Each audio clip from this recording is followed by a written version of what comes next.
Chapter 147. The stone door opened and a beautiful figure walked out from behind the thick shadow. It was Su Qingjun. She looked at Su Biao, who was kneeling outside the cave residence, and a look of surprise flashed across her face. Su Biao, what are you doing? Sister Qingjun, save me. Su Biao rushed forward and reached out to hug Su Qingjun's leg. Lu Chen's spirits rose as he watched from a distance. He thought to himself, is there something strange going on between these two? He couldn't help but take 2 steps forward. Unexpectedly, Su Qingjun's figure flashed and avoided Su Biao's hug. At the same time, her expression darkened as she said, "Sixth brother, what are you doing?" Su Biao was startled and seemed to realize that he was a bit rash. He shook his head desperately and said, I was wrong. Sister June, don't be angry. I really have an urgent matter. Su Qingjun snorted and her expression softened. What's the matter? Say it. After a pause, she walked over and pulled him, saying, Stand up and talk. You're a man, kneeling on the ground for no reason. What's the matter? Su Biao stood up. His face was full of urgency as he grabbed Su Qingjun's hand and said, Sister June, lend me 2,000 spiritual stones first. Su Qingjun's expression changed. So much. What do you want? Su Biao opened his mouth, but his expression suddenly became somewhat bashful. He couldn't explain the reason for a long time and only stammered, I need it urgently. Can you lend me the money first? Lu Chen was also interested in what he heard. He sat down on the ridge of the field and drank a spoonful of spring water from the bucket. This water was spring water from the mountains. It was sweet and delicious, making him feel like he was watching a show while drinking tea. At the same time, he said in a low voice, asking for 2,000 spiritual stones right off the bat. He really is from a grand family. So damn rich. On the other side, Su Qingjun asked for a long time, but Su Biao still refused to explain clearly. She seemed to be a little annoyed. She glared at him and said, If you have something to say, tell me clearly. Otherwise, why should I give you so much money? With a long face, Su Biao said, Elder Sister June, it's not like you don't know that our Su family has more than 100 disciples cultivating in the Kunlun party. However, more than half of our yearly offerings are given to you. If I don't ask for it from you, who else can I borrow it from? Su Qingjun's complexion changed slightly, but she immediately sighed, looking a little apologetic. On the other hand, Lu Chen gasped from afar and said, My God, this isn't just an ordinary kind of favoritism. After a while, Su Qingjun opened her mouth and said, Sixth brother, you better tell me the whole story. If you really need my help, I will help you. Su Biao hesitated for a moment, then moved his head closer and whispered a few words in front of Su Qingjun. This time, Lu Chen didn't hear the important part clearly. He couldn't help but feel a little annoyed. He scooped up a spoonful of water and drank it angrily. He thought to himself that it must be a shameful thing to be so careful in a place with no one around. Just as this thought flashed through his mind, he suddenly saw Su Qingjun raise her willowy eyebrows. Her face revealed a hint of anger and she said angrily, What?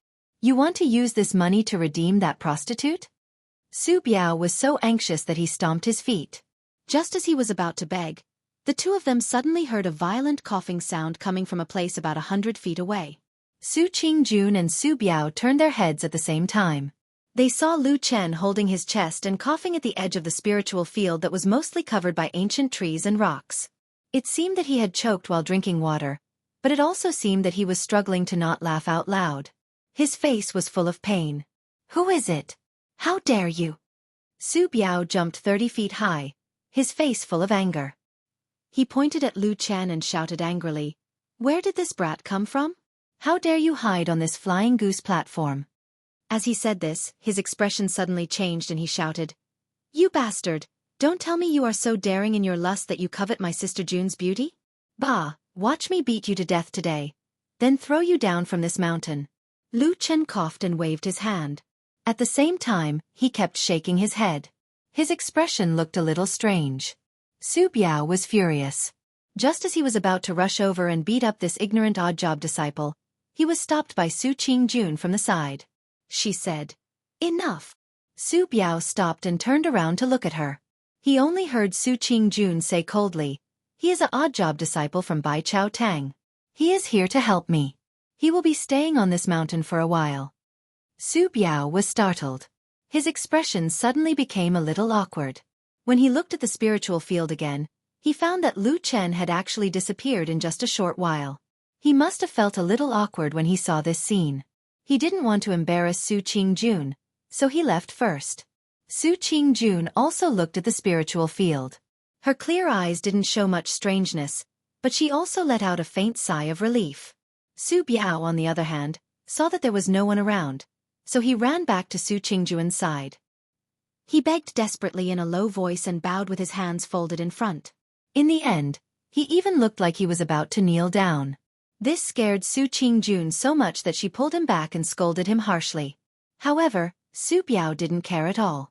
He seemed to be very thick-skinned and kept pestering Su Qingjun. Su Qingjun scolded him and hit him. In the end, she seemed to be helpless. After being pestered by Su Biao for more than 2 hours, she finally waved her hand and stuffed something into his hand. Then, Su Biao ran away happily. From the window of the thatched hut, Lu Chen watched Su Biao's figure disappear like a wisp of smoke.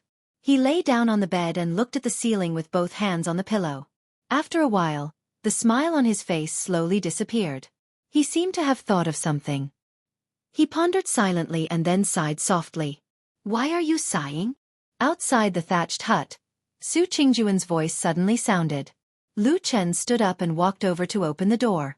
He saw her standing outside, a pair of bright eyes looking at Lu Chen. Lu Chen smiled and said, "How did you eavesdrop?" "I didn't eavesdrop," Su Qingjun said. "I just wanted to come over and ask you something. But after reaching the Jindan realm, my ears are too sensitive. I can hear your voice from outside the hut." Lu Chen looked at her and smiled bitterly. He nodded and said, "All right." Su Qingjun looked at him and said, "You saw everything just now?" Lu Chen hesitated for a moment and said, "I heard. Young Master Su didn't notice that I was here before, so I didn't restrain myself too much." Su Qingjun frowned with some annoyance and then said, "Can you not tell others? Otherwise, this matter will not be good for Sixth Brother's reputation." Lu Chen nodded and said, "Of course, I will definitely not say half a word about this to others." "All right." Su Qingjun seemed to believe him and then turned to leave. But her body had only turned halfway when she suddenly stopped. She looked at Lu Chen and said, "You coughed just now. Were you laughing at him?" Lu Chen immediately shook his head and said, "No, I just choked on water." Su Qingjun stared at him. Lu Chen was speechless. He shrugged and said, "All right, I think it's a little funny. I didn't expect that a person like young Master Su of the Su family would actually like that kind of woman, and even want to die for her." Su Qingjun seemed to have the same feeling. She also shook her head slightly and sighed, saying, "You also feel that there is no true love to speak of for that kind of woman, right?" Lu Chen suddenly became silent and didn't speak for a long time. Su Qingjun at first only sighed and didn't think too much about it. She planned to leave after saying that. Who knew that Lu Chen's reaction was a little strange? She couldn't help but look at him again and said, "What is it?" Lu Chen softly exhaled and said, "I think it's not completely like that." Su Qingjun raised her eyebrows slightly and said, "What do you mean?" "Prostitutes are also people. Naturally, they also have 7 emotions and 6 desires. Although I don't dare to be sure, but I think, maybe at some time, those women also have a little bit of sincerity towards someone?" Su Qingjun looked deeply at him. A strange expression flashed across her face and said, "I didn't think that you would actually think of those women like that." "Those women?" Lu Chen smiled and stood there, looking straight at Su Qingjuan's suddenly somewhat cold gaze, but he didn't retreat or shrink back. It seemed that Su Qingjun didn't want to talk about this matter with Lu Chen anymore. She turned around and walked towards the cave residence.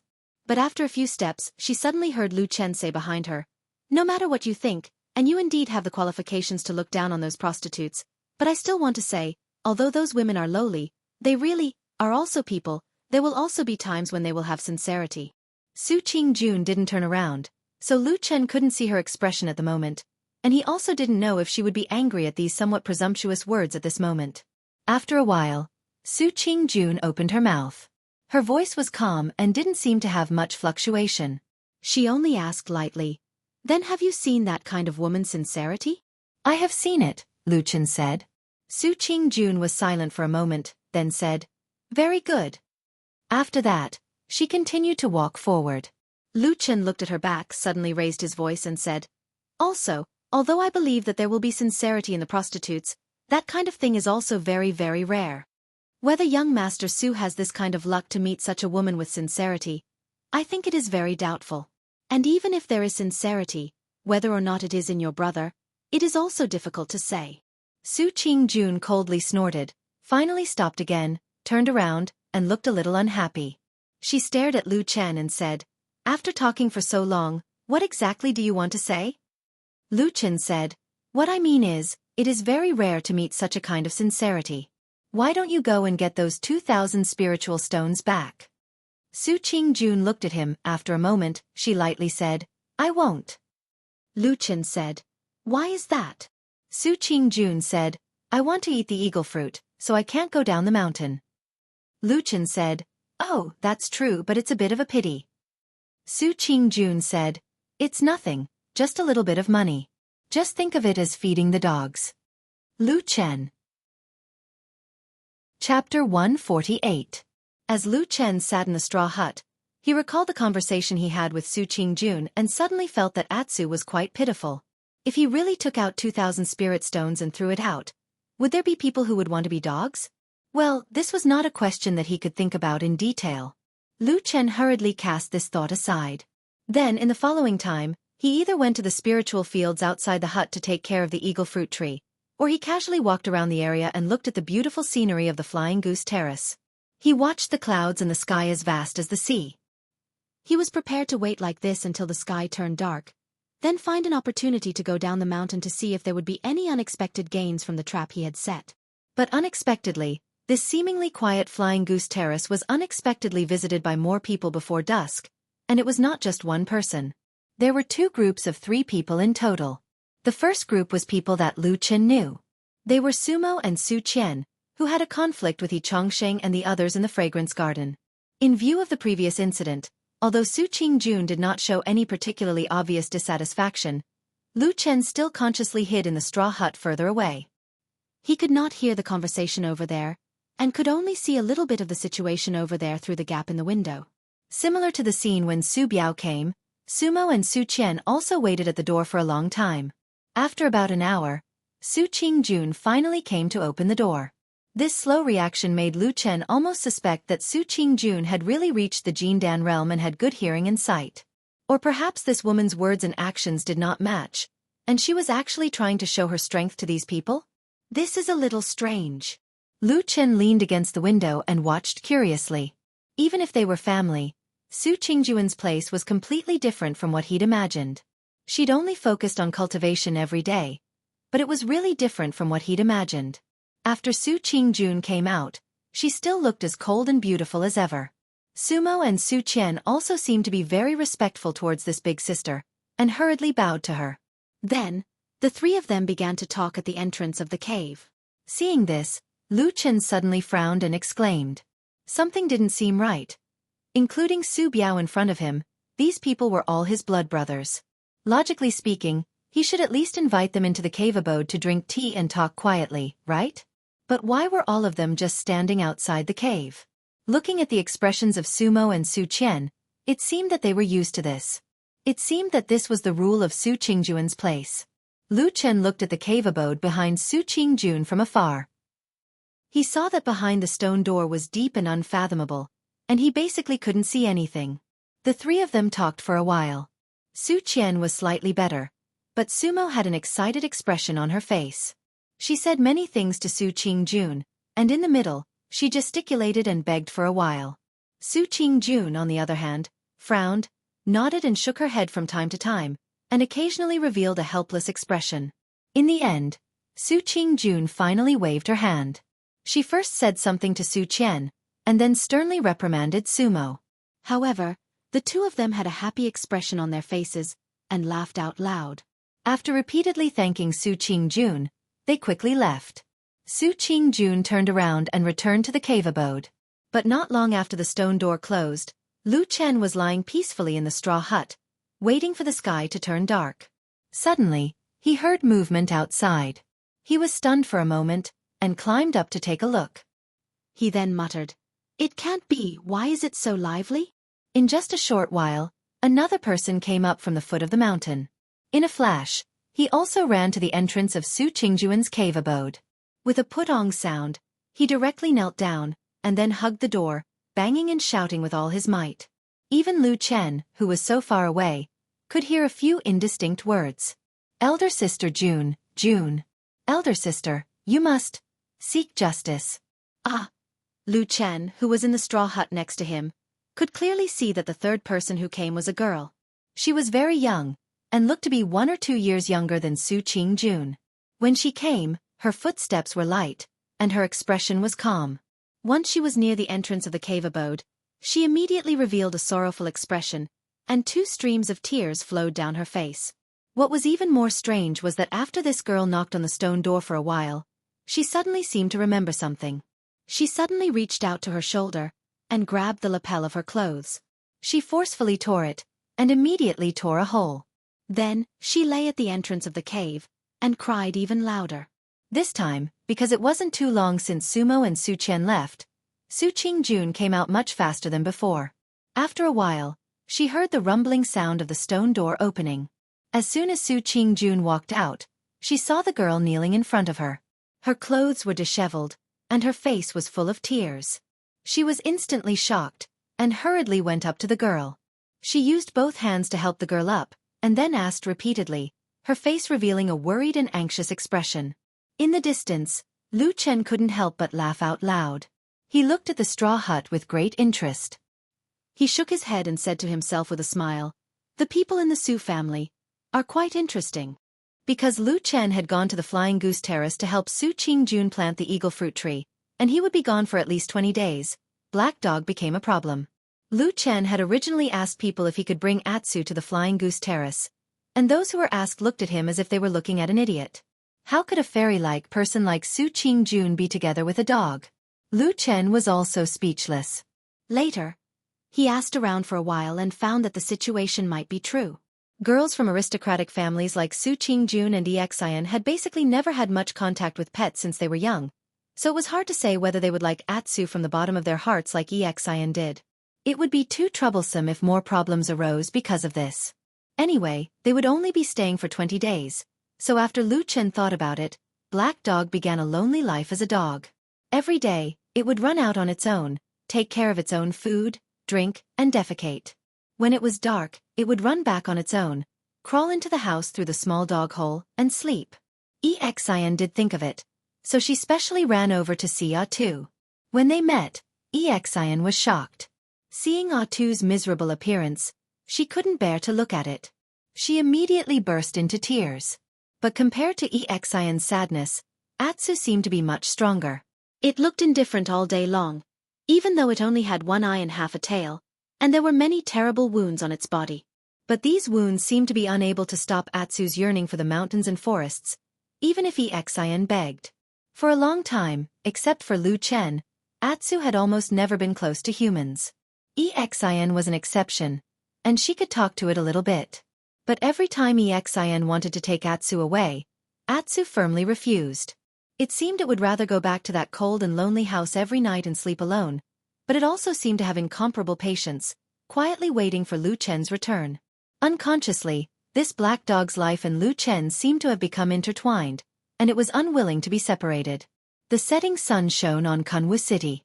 The afterglow of the setting sun shone on a secluded courtyard. This was an unremarkable place in Kunwu City. It had been bought a long time ago, and then it was left alone for a long time. It wasn't until a few days ago that someone suddenly moved in. Since the day the new owner moved in, he had been living in seclusion, almost never going out. The neighbors hadn't seen him for such a long time, nor had anyone come to visit him. The courtyard's gate was so lonely and quiet, as if it wasn't a person living inside, but a soul of nothingness. Until one day, a man suddenly came here, walked into the secluded courtyard, and forcibly pulled the person hiding in the dark outside, letting the rays of the setting sun shine on his body. In the light of the setting sun, that person let out strange roars and sounds of resentment. His entire face was hideous and ugly, like torn rotten meat, and he looked more like a ghost than a human. He forcefully threw his younger brother to the ground. A trace of pain and regret flashed in the depths of his eyes, but his face was filled with extreme anger. He even raised his foot and ruthlessly kicked Jianghu a few times. Jianghu rolled on the ground, screaming a few times, but he didn't dare to resist in the slightest. Or perhaps it was because he had long lost hope in himself. In front of his only elder brother in the world, he was like a wailing wild dog, shedding painful tears. "What are you crying for?" He suddenly let out a low roar, grabbed Jianghu's shirt by the chest, lifted him up, and directly slapped his face. Jianghu was slapped until the corner of his mouth was bleeding, but he still didn't make a sound. Looking at He in the eyes, there seemed to be only numbness left. "Just beat me to death, big brother." He looked at his handsome, perfect, and his only elder brother in the world, and said bitterly, I only brought shame to you, and even caused you to be insulted and punished. In the end, you were even driven out of the Kunlun party like a dog. Big brother, don't worry about me, let me die." He's face was livid, and he slapped Jianghu again, causing him to roll on the ground. Then he grabbed him back, and his eyes seemed to be emitting fire. He glared at him and shouted, "Look at yourself, what have you become now? If you weren't my brother, I would really want to kill you with one slap." Jianghu smiled bitterly. "If my death can free you, can let you be valued and cultivated by the sect again, then what's the harm in my death?" Tears kept flowing down from the corner of his eyes and he choked. "I have a rotten life, it's fine if I end up like this today, but big brother, you clearly have a great future, but I have implicated you, He snorted coldly, but the gaze in the depths of his eyes finally softened. He walked to the side of the stone steps and sat down, then sneered, "Why do you think I was able to come out of seclusion, and then come down the mountain to find you?" Jianghu was stunned, and then his eyes slowly lit up with a glimmer of light. Chapter 149. His hideous face suddenly trembled. He glared at He and said, "Big brother, could it be that you?" He nodded slowly, then looked at Jianghu and said, "The heavens have taken pity on me. I suddenly have a rare opportunity to escape from my current predicament. However, I need you to help me." Jianghu suddenly sat up with excitement in his eyes. He said, "That's great. But..." His expression suddenly dimmed as he said, "But how can I help you in my current state?" Before he could finish speaking, He had already interrupted him, and then said in a resolute tone, "You are my only brother in this world and I only trust you." Jianghu's body trembled. He stared at He in a daze. Gradually, his hideous face seemed to brighten up. Even his gaze became somewhat gentle. He clenched his teeth and knelt in front of He. He said, "Big brother, if there's anything you want me to do, I'll do it even if I have to risk my life." He glanced at him with a gratified expression in his eyes. He then shook his head and said, "You don't have to risk your life, but you have to pay attention to hiding your tracks. For example, when you go out, change your clothes, wear a mask, or something like that. Don't let anyone recognize you." As he spoke, he took out a package from behind him and threw it to Jianghu. He said, "I've prepared everything inside for you. After you go back, dress up a bit and go to all the big shops in the city." Jianghu caught the package. Suddenly, his eyes flashed and revealed a bit of fierceness. He said, "Big brother, are there still people on the mountain watching you?" He sneered and said, "There are many people watching us. They can't wait for me to do something wrong and fall. There's no need to pay attention to them. However, I can't allow anyone to disturb me with what I want to do. It's a bit inconvenient for me to go out myself, so I need you to help me. Rest assured, big brother, I'll definitely do a good job. However, you want me to go to all the big shops in Kunwa City because..."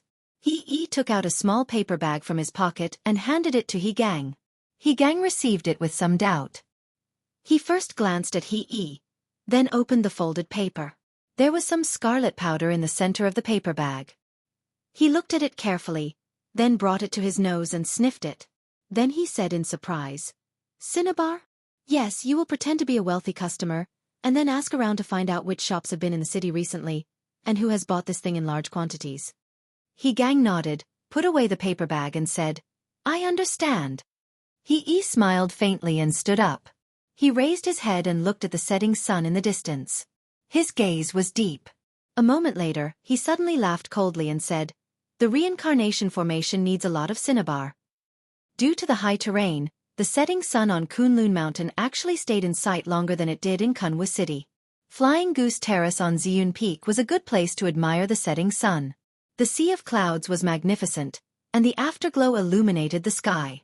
The beautiful scenery was enchanting. However, at dusk, no one on Flying Goose Terrace was in the mood to admire the setting sun. The woman who ran to Flying Goose Terrace seemed to be a member of the Su family.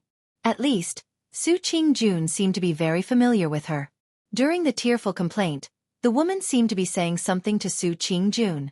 It seemed like she was complaining, but it also seemed like she was reprimanding someone.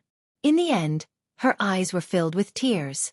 Su Qingjun's attitude towards this woman was different from how she treated Su Biao, Su Mo, Su Qian, and the others. She was obviously more sympathetic. But later, when the woman seemed to make a request to Su Qingjun revealed an awkward expression. Lu Chen watched this scene with interest. He recalled the woman's light footsteps and calm expression when she went up the mountain. It formed a sharp contrast with her current appearance of begging with tears streaming down her face. The two women seemed to be in a deadlock. Su Qingjun sighed and said a few words to the woman, pointing at the spiritual fields on this side. Although Lu Chen couldn't hear what she said, he could clearly guess that Su Qingjun was defending him for the eagle fruits. She was referring to him not being able to go down the mountain. Who would have thought that after the woman heard this, she would cry even harder? She even hugged Su Qingjun's waist and rubbed her head against her, looking like she was about to die. Su Qingjun's face immediately revealed an awkward expression. She softly advised the woman for a while, but it seemed to be useless. In the end, she seemed to be forced into a corner and shook her head with a bitter smile. She softly said a few words to the woman. The woman's face suddenly revealed a happy expression. She suddenly stood up as if her wish had finally been fulfilled. After hugging Su Qingjun tightly, she immediately walked down the mountain. She walked hurriedly and quickly, as if she was afraid that Su Qingjun would call her back and regret her decision. Su Qingjun silently watched the woman's figure gradually disappear into the distance. Her face also revealed a faint trace of helplessness. In the distance in the thatched hut, Lu Chen withdrew his gaze and lay down on the bed. He began to close his eyes and rest. The light outside the hut gradually dimmed. It was probably the time for the sun to finally set. Night was coming. It was also at this time that a burst of light footsteps suddenly came from outside the thatched hut, passing by the side of the hut. At this moment, there were only two people on the Flying Goose Terrace. Other than Lu Chen, there was also Su Qingjun. The sky was already dark. Why didn't she return to the cave residence? Why did she come here? Lu Chen sat up and looked outside the hut. He slightly frowned. After a moment of silence, he opened the door of the thatched hut and walked out. The night was about to turn dark. The setting sun in the distance was only left with a golden edge, as if it was still longing for the last bit of light in this world. On the edge of the cliff of the Flying Goose Terrace, there were layers upon layers of black shadows. It was as if the shadows came from all directions. On top of the rocks, Su Qingjun stood alone. The mountain wind blew past, and her clothes fluttered in the wind. She was like a thin leaf that could be blown away by the wind at any time. She was also like a small pine tree planted on the edge of the cliff. No matter how the wind, knives, frost, swords, and time attacked her, under the night sky, she had a feeling that she had weathered the frost and was still fresh in the face of snow. Her figure, like a whisper in the night, was so beautiful that it did not seem like the quiet time of the human world. And looking into the distance, was there some sadness in her eyes? Lu Chen slowly walked over, but when he was about 10 feet away from the figure of the woman, he suddenly stopped. After looking carefully for a while, he turned around again, looking like he wanted to walk back to the thatched hut. "Why don't you come over?" Su Qingjun's calm voice came from behind.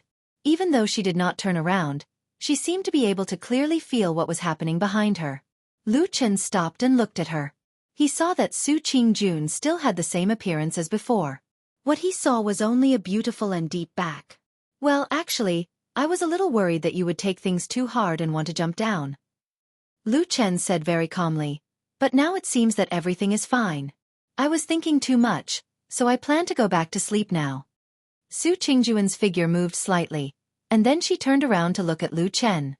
The expression on her face looked a little strange. She said, "You think I want to jump down?" Lu Chen did not seem to be embarrassed at all. He said seriously, I think the wrong way. I am sorry.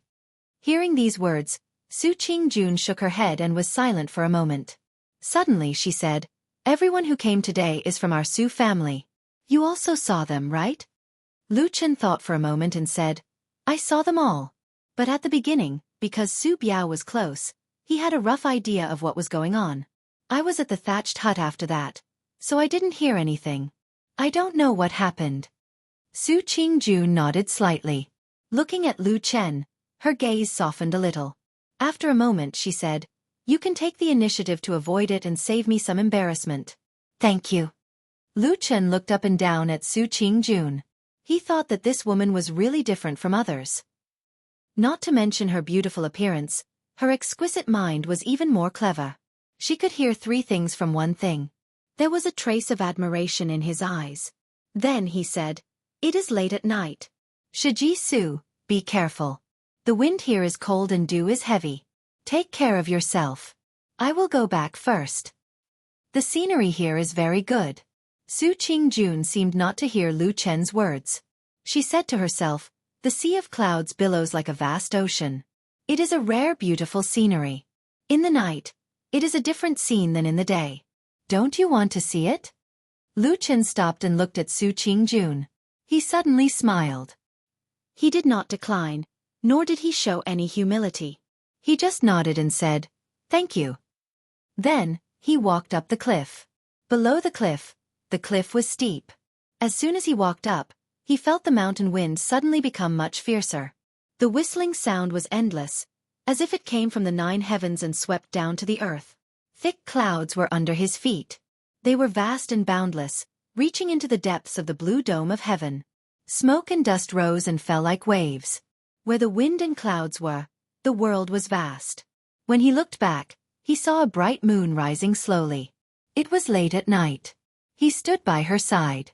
When they stood side by side, their clothes fluttered like messy waves. The feeling of the strong wind brushing against their faces, as if there was a pair of wings under their ribs. Su Qingjun turned around and glanced at him. Her expression was calm, devoid of joy or sorrow. Lu Chen didn't even look at her. His eyes were fixed on the distant sea of clouds, watching the faint moonlight illuminate the vast sea of clouds.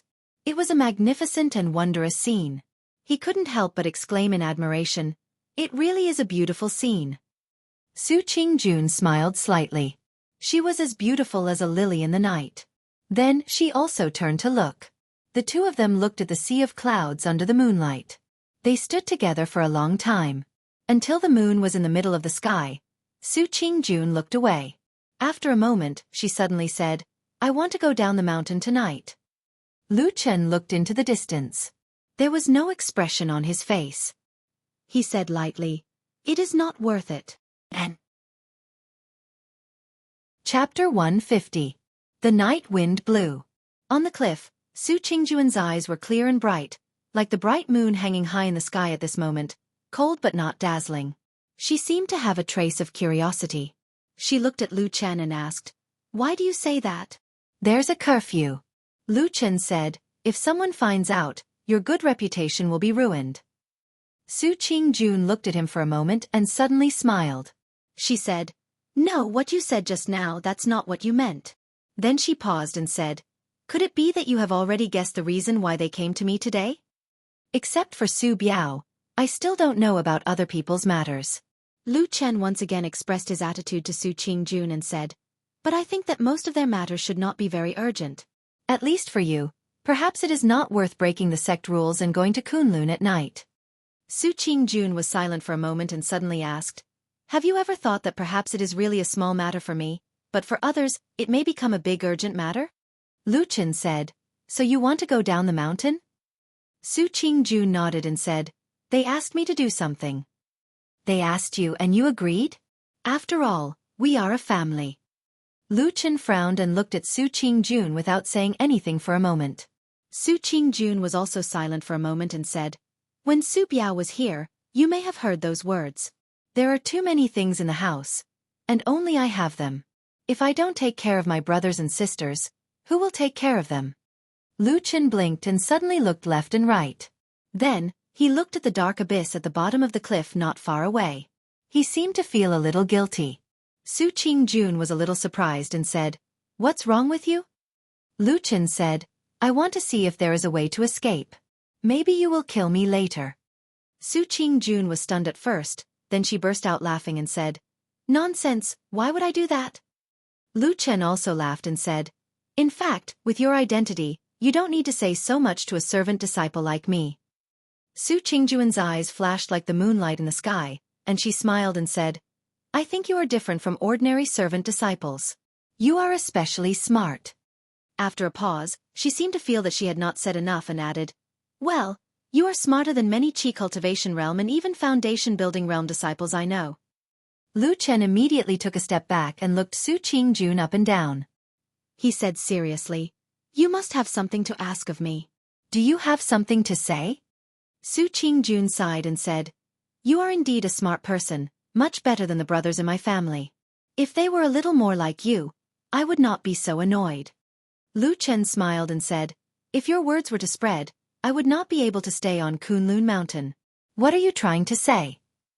Su Qingjun said calmly, "After I go down the mountain, I may not be able to come back in time tomorrow morning. Then if someone comes looking for me but finds that I am missing, and at the same time, because of the eagle fruit, I should be guarding this flying goose platform to my death. This will be very troublesome." Lu Chen was silent for a moment, then he suddenly smiled bitterly and said, "You want me to help you stop people?" Su Qingjun said frankly, "Yes, I have no choice. Right now, there are only the two of us on this flying goose platform, and the eagle fruit tree is there. Even if I go down the mountain, I can't hide it from you, so I can only ask you to help me cover up." Lu Chen nodded and said, "No wonder you said such trivial things to me earlier." Su Qingjun said, "How about it, can you help me?" Lu Chen shook his head and said, "I am only an odd job disciple, I don't have that ability." Before he could finish, Su Qingjun had already interrupted him and said, "You as an odd job disciple are much better than them. I think you can do it." Lu Chen gritted his teeth in distress and said, "This flying goose platform has always been quiet, maybe no one will come even after half a day." Ha! He suddenly looked at Su Qingjun and frowned. "Do many people usually come here?" "Not really, sometimes there are many, sometimes there are only a few days without seeing anyone." Lu Chen snorted and said, "There are quite a lot of people. It's a big family." "All right." Lu Chen shook his head helplessly, then straightened his expression and said, "Then there is one last thing." "Speak." "What if the eagle fruit suddenly ripens tomorrow morning?" Su Qingjun suddenly fell silent and did not speak for a long time. Lu Chen did not rush her and only looked at her quietly. After a while, Su Qingjun frowned her delicate and beautiful eyebrows and said, "Why don't you eat it?" Lu Chen rolled his eyes and said unhappily, "Hey, if someone sees this, I'm afraid they will really beat me to death and throw me off this cliff, okay?" Su Qingjun looked a little distressed and even used her hand to rub the space between her eyebrows, as if she also felt that this matter was a little troublesome. Then she said to Lu Chen with a somewhat resentful tone, "Didn't you say that the eagle fruit won't ripen so soon?" Lu Chen coughed and said, "What if?" Su Qingjun thought for a long time and finally waved her hand and sighed. "If it's really that unlucky, you can just bury it in the soil and use it as fertilizer. Just don't let anyone see it." "All right." Su Qingjun turned around and was about to leave, but at this moment, Lu Chen suddenly called out to her. Su Qingjun turned to look at him and said, "Is there anything else?" Lu Chen said, "You forgot to mention the reward." Su Qingjun was startled and said, "What reward?" Lu Chen looked at her with a strange gaze and said, "If I help you with this matter, it's quite risky." "Don't you need to give me some reward for helping you with such a favor?" "I see." Su Qingjun seemed to have a sudden realization and said, "So that's what you think? That's fine too. Hey, this should be a matter of course, okay?" Lu Chen said to Su Qingjun seriously. Su Qingjun said indifferently, maybe. But in the past, no matter if they're from the Su family or not, they've never asked for anything in return when they help me. At most, I'll just thank them, and they'll be very happy. I'm different from them." Lu Chen snorted coldly and seemed to express some contempt and disdain for those people in the past. Then he said seriously, "Actually, think about it. Those people said they didn't want your reward, but in fact, they made you owe them a favor. Favors are the most difficult to repay. If they come to you in the future, Will you help them or not? When you help them, will it be more tiring than directly giving them some spirit stones? Su Qingjun carefully thought about it, and after a moment, a hint of agreement appeared on her face. She nodded and said, "What you said is very reasonable." "That's right." Lu Chen laughed and said, "I'm doing this for your sake. I don't want you to owe me a debt of gratitude and feel bad." Su Qingjun said, "Well, then how much do you want?" Lu Chen thought about it and secretly thought, "Won't I cut you in half and make you bleed?" Then he made up his mind, gritted his teeth and stamped his feet. He tentatively asked, 2,000 spirit stones? Okay.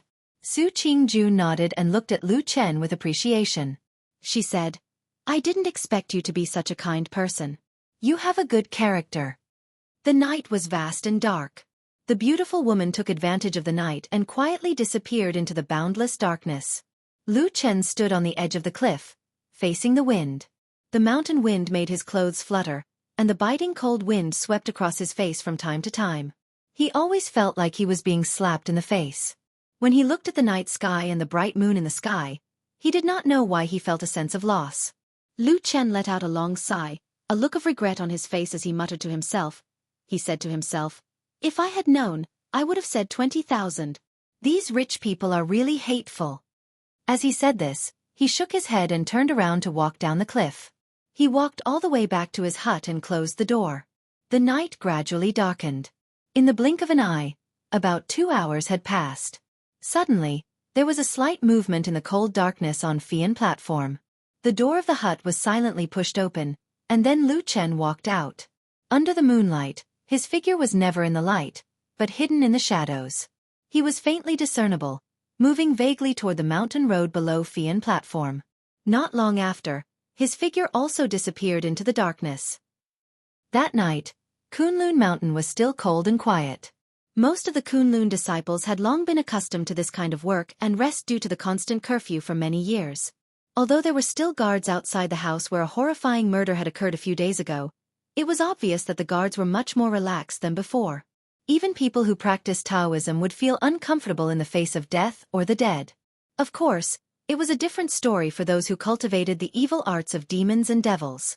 Lu Chen's figure quietly came to the outside of the house that originally belonged to Xianxia. He hid in the woods far away and then quietly looked over there. At least from the outside, the house did not seem to have changed. It was as if the indignant servant disciple was still living in it, dissatisfied with many things in this world. The terrifying aura of the strange formation that once existed in the house seemed to be blocked by the walls, not revealing any secrets to the outside world. Lu Chen hid in the woods for a long time. He did not seem to have any intention of sneaking into the house to investigate. He only quietly looked over there, a complicated light flashing in his eyes, as if he was thinking about something. Did the person hiding in the deepest part of the darkness already know what happened here? If he was a spy of the evil sect, then what would he do? If he saw such a pure reincarnation formation, what would he think? Lu Chen's gaze slowly flickered. Suddenly, he moved away from the house and looked towards the east side of the house. In the darkness of the night, there also seemed to be a dense and wide forest. In the darkness of the night, he coldly stared at the house on this side. Chapter 151. The shadow moved stealthily in the darkness, moving away from its original location without a sound, and then headed towards its destination. Meanwhile, the disciples guarding outside the house in front of it were completely oblivious to it. To the east of the hut was an extremely vast forest that extended all the way to the nearest mountain peak. In the night, this forest seemed especially quiet and deep. Lu Chen's figure stepped into the forest, blended into the darkness, quietly looked at the surroundings and then started to walk deeper into the forest. His mouth trembled slightly, as if he was secretly repeating something. At the same time, he would occasionally turn back to look at the direction of the house, as if adjusting his direction according to the position there. Eastern. Life Gate. Divine. Lord. His eyes were bright and sharp, as if he was carefully identifying the direction in that strange and obscure formula, trying hard to find something. The night was deep, the forest was also deep and dim, but Lu Chen seemed to be like a fish in water, unusually adapted to this environment. He walked steadily. After several zhongs deep into the forest, he suddenly stopped. His hand gently raised, fingers slightly flexed, as if slowly calculating something in the air. Very quickly, his eyes suddenly lit up. That finger also stopped pointing at a certain direction. That was somewhere deep in the forest. That place did not look any different, just that there were many very dense trees. It was a stretch of darkness, perhaps even darker than other places. As if it was hiding a secret, quietly waiting in this deep night. Lu Chen took a step forward, but he suddenly paused in midair and slowly retracted his foot. He stood in the darkness, watching that stretch of deep darkness from afar, as if he had fallen into a sudden silence. There was no murderous aura, no danger, no warning signs or signs that could cause alarm. That place ahead seemed no different from the surroundings, only hiding that secret, waiting for him to go over and discover. But Lu Chen still stood there motionless. He coldly looked at that place, for a very long time.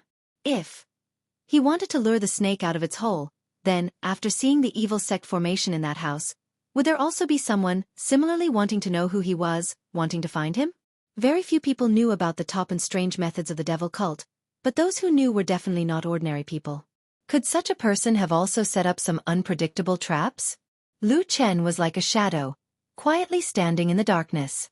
After an unknown period of time, he suddenly turned around and quietly walked away without looking back, not even sparing a glance at the darkness. The night was deep and no one knew what had happened in the boundless darkness. Only the swaying and silent shadows floated around in the sky, adding a bit of desolation to the night. The first rays of the morning sun shone down from the sky, illuminating the thatched hut on the purple cloud peak's flying goose platform. Lu Chen yawned, stretched his body, and rested on the bed for a while. Then, he lazily got up, opened the door and walked out. It was really comfortable to have no one to care about him. He was the only one on the huge fairyland-like flying goose platform. Even though the most important stone door on the other side of the mountain wall was tightly shut, at least for this morning, this place seemed to belong to him alone. The fresh morning breeze blew over from the sea of clouds on the other side of the cliff, bringing with it a moist and gentle scent. It felt very comfortable on his face. The verdant trees on the mountain swayed with the wind, as if they were also smiling. The sound of birds chirping and rustling was like an ancient and elegant song, intoxicating people.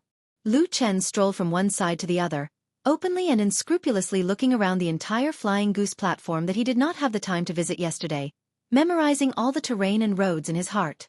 Then he walked back to the side of the spiritual field, and carefully looked at the eagle fruit trees. There seemed to be no change in the situation. There was no eagle fruit that suddenly made things difficult for Su Qingjun, forcing them to suddenly ripen this morning. Of course, after a day of spiritual power cultivation and growth, these eagle fruits were still a little bigger than yesterday. The immaturity had faded a little, and there was a little red on them. Perhaps they would not ripen today, but there was no telling tomorrow. No matter what, he still had to do the work that needed to be done. He could not leave these eagle fruit trees alone when Su Qingjun was not on the mountain. But no matter how he looked at it, in such a place that looked like a holy land for cultivation, it was really putting the cart before the horse if he did not cultivate and instead lay in the mud to plant trees. Lu Chen sighed, looked around at the beautiful scenery, and shrugged. Who asked you to be a servant disciple? The mountain forest was quiet, and the scenery was beautiful. Time flew by without him realizing it. Lu Chen finished his work in the spirit field. His hands were black, and his body was covered in a lot of black mud. He looked up at the sky and saw that the sun had risen quite a bit. It seemed that in another 2 hours, the morning would be over. It's still quite quiet. No one came looking for me. Lu Chen was a little happy, and at the same time, he sincerely hoped that Su Qingjun would come back as soon as possible. That way, these 2,000 spirit stones would be very easy to earn. Unexpectedly, just as he was secretly happy, he suddenly saw a figure appear on the mountain path below the Flying Goose Terrace, walking quickly in his direction. Damn it! Lu Chen's face immediately became long, and he looked angrily at the figure on the mountain path. He thought to himself, why is this person so disappointing? Can't he let me be happy for a while? Please wait. When the young man on the mountain path was about to reach the Flying Goose Terrace, suddenly a figure jumped out in front of him, blocking the mountain path, and shouted loudly. The young man was startled, and could not help but take a step back, then looked at Lu Chen standing in the middle of the road in front of him, and asked in surprise, "Who are you?" Lu Chen's eyes fell on this person's face, and his eyes slightly narrowed. He recognized that this young man was also a member of the Su family. It was Su Wen, one of the brothers of the Su family that had the dispute over the stone garlic that had occurred in the grass garden that day, and besides Sumo and Su Qian, he was one of the 3 brothers of the Su family. Lu Chen slightly raised his eyebrows, and for a moment, he remembered that yesterday, Sumo and Su Qian came here together to see Su Qingjun, but among the so-called 3 brothers of the Su family, only Su Wen was missing. When he saw Su Wen yesterday, he did not think so, but today, seeing Su Wen come to the Flying Goose Terrace alone, there seemed to be some unknown little secret. These thoughts flashed past Lu Chen's face, but his expression was calm, and he said to Su Wen calmly, "I am Lu Chen, greeting young Master Su." Su Wen was shocked again and said, "You know me?" Lu Chen smiled and said, "I used to work in the flowing fragrance garden, and I have seen young Master Su. With a talent like you, it is very normal for me to know you." Su Wen made an O sound and looked a little proud, then he waved his hand and said, "We are now on the mountain of Kunlun, and in the sect, there is no need to talk about common names. Let us call each other senior and junior brothers." Lu Chen nodded and said, "Very well, greeting senior brother Su." Su Wen nodded. He was just about to walk forward when he was suddenly stunned, and he seemed to have finally recovered from his shock. He looked at Lu Chen with astonishment and said, "Wait, this Soaring Goose Terrace is where my big sister Jun's abode is located, and it's always been her quiet and alone. Why are you here?" Lu Chen pointed in the direction of the spiritual field, and said, "I am here to plant trees." Then he told him about how Su Qingjun wanted to eat the eagle fruit, and how Bai Chao Tang did its best to help, and so on. Su Wen listened and nodded, and then saw that there were indeed many black mud stains on Lu Chen's body, as if he had just walked out of the spiritual field, and so he believed him a little more and said with a smile, "I see, then you must do your job well, and do not slack off, and delay my sister Jun's cultivation plan, or you will suffer. Of course, if you do well, this young master will naturally give you some rewards." Lu Chen looked at him with a smile and cupped his hands, saying, "Thank you, senior brother Su." Su Wen nodded, and then prepared to walk around Lu Chen, and walk towards the abode on the other side of the mountain wall. Unexpectedly, Lu Chen turned around, and blocked his way again. Su Wen's face darkened and he shouted, "Lu Chen, what are you doing? Why won't you let me go?" Lu Chen's expression was still gentle, and even though he was scolded by Su Wen, he did not get angry, and only said, "Senior brother Su, it is not convenient for you to go now." "Nonsense." Su Wen looked angry and pointed at Lu Chen and said, "I want to see Sister June, how dare you stop me? Let me tell you, Sister June loves me the most. If you dare to be impudent again, believe it or not, I will go back and tell Sister June, and ask her to immediately chase you down the mountain." "Oh!" Lu Chen looked up at the sky helplessly, and thought for a while and said to Su Wen, "Senior brother Su, to tell you the truth, the person who asked me to stop you here was actually Su Qingjun Shiji Su." Su Wen was shocked and said, "What? Impossible." His face suddenly became pale, as if this sentence had deeply provoked him. Then, his reaction suddenly became intense, and he directly shouted towards the abode in the distance, Sister June, you are really annoyed with me? I don't believe it." As he shouted, the young man actually sounded like he was about to cry, and this scene made Lu Chen, who was standing at the side, somewhat dumbfounded. Even with Lu Chen's calm and sharp temperament, he was stunned for a while before he reacted. He quickly grabbed the shouting Su Wen, and said with a bitter smile, "This is a misunderstanding, a misunderstanding. Senior brother Su, young master Su, you have misunderstood." Su Wen looked at him, and asked with a trembling voice. What Shiji Su means is that today, in order to eat the eagle fruit and prepare for the perfect Jin Dan realm, she will not see anyone, and no one is allowed to disturb her. That is why she asked me to stop everyone here. He emphasized the last 3 words. Everyone. Su Wen became spirited. Yes, everyone. Lu Chen looked at him with a smile that was not a smile and said, "Senior brother Su, the relationship between you and your brother is really good." Of course.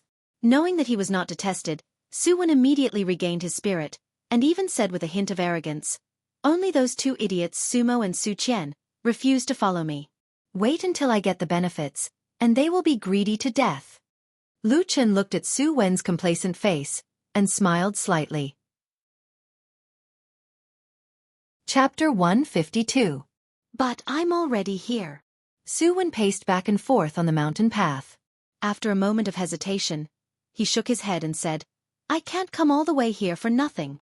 Lu Chen frowned, but before he could speak, he heard Su Wen say, "How about this, move aside?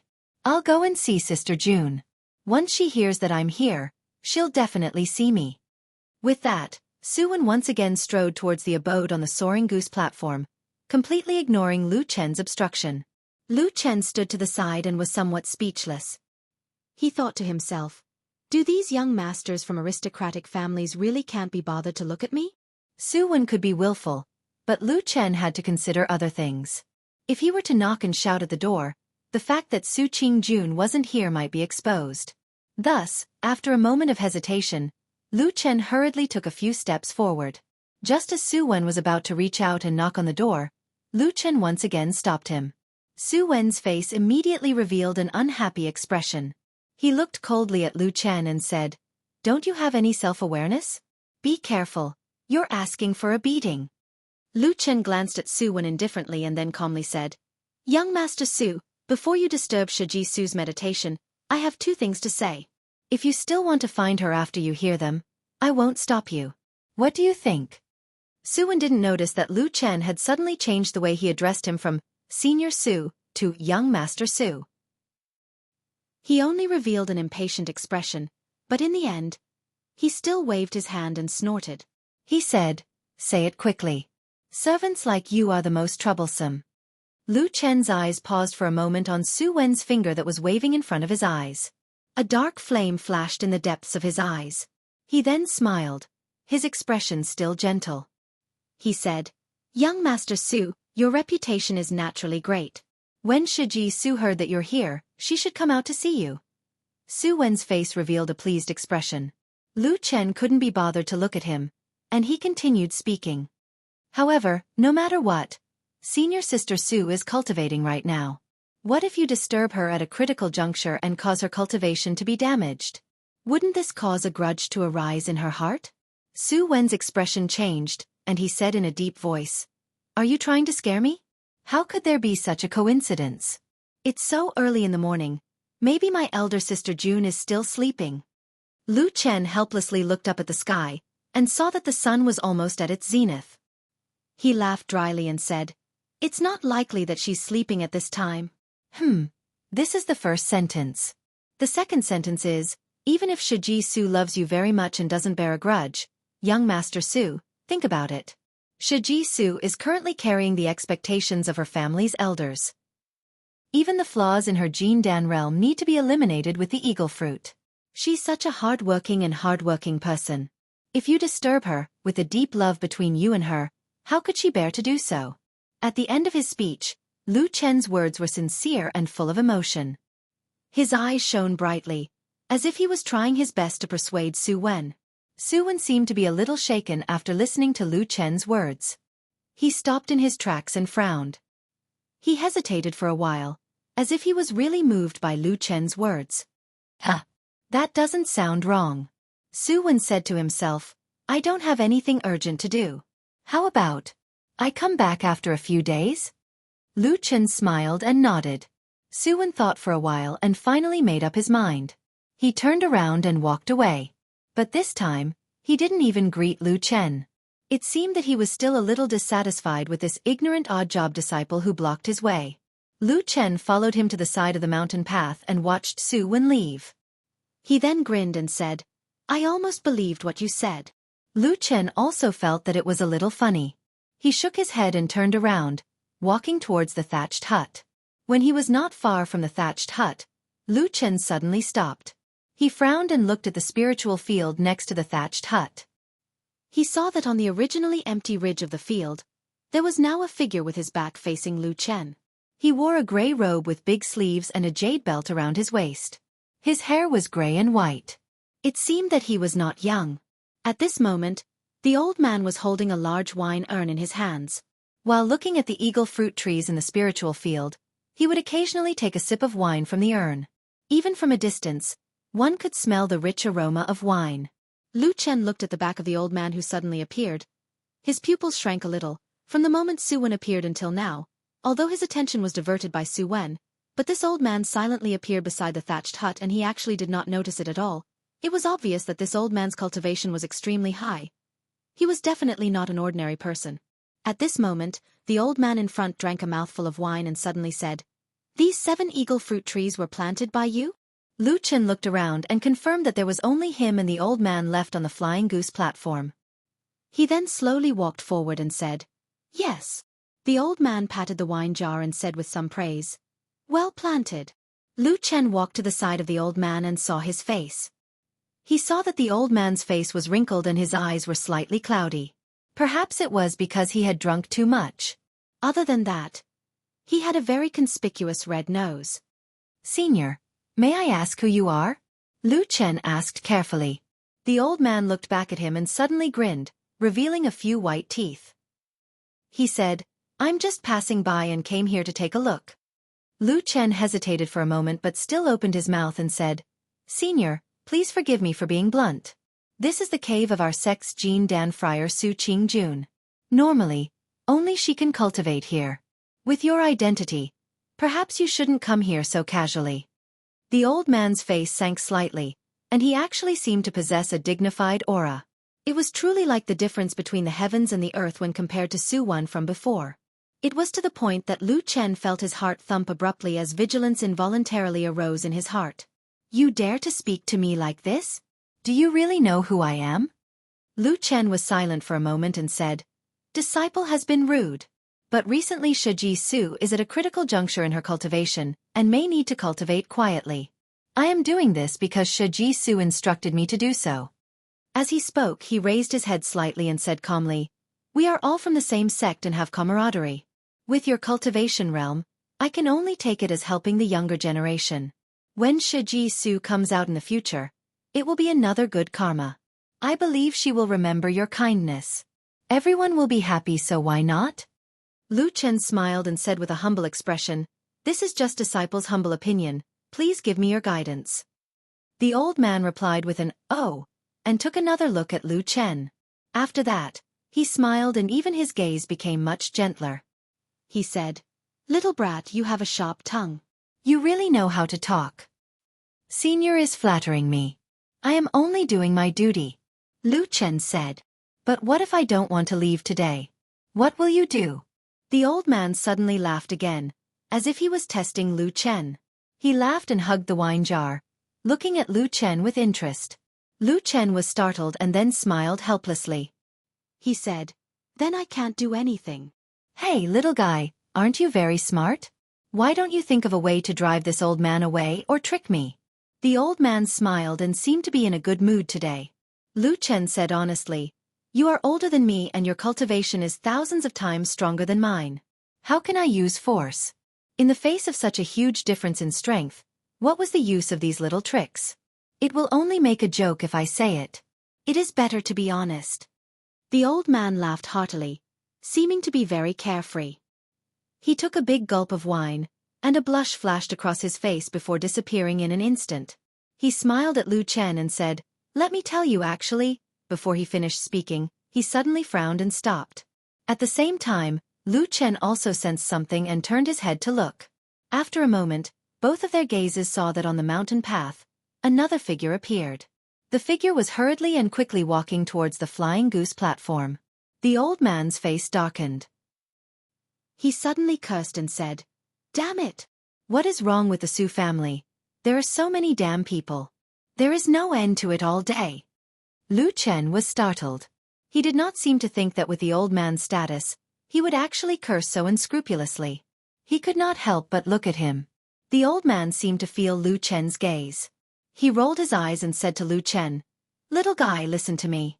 If you can get rid of this person, I believe it will be of great help to the owner of this place." Lu Chen looked at him strangely and said, "If you really don't like this person, just scold him and it will be enough. Naturally that person will be scared witless and run away.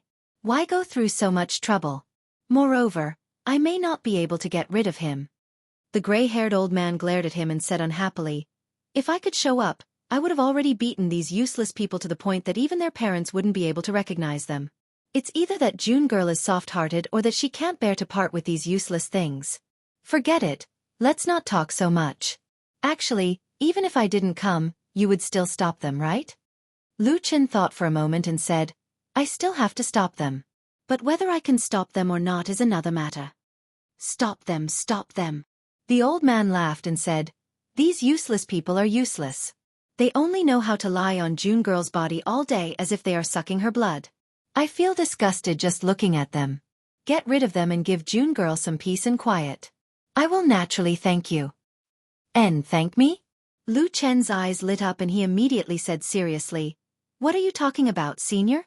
I am not that kind of person. After saying that, he turned around and strode towards the mountain path. Chapter 153. The person who came was a youth, about 16 or 17 years old. He looked to be about the same age as Xian, but his temperament was completely different from the cheerful and lively Xian. This youth's face was fair without any facial hair. His appearance could be considered handsome, but for some reason, there was a rather feminine aura between his brows. Even the way he walked had a slightly swaying appearance of a girl. When Lu Chen saw this, he was momentarily stunned, and the words that he originally wanted to say were stuck in his throat.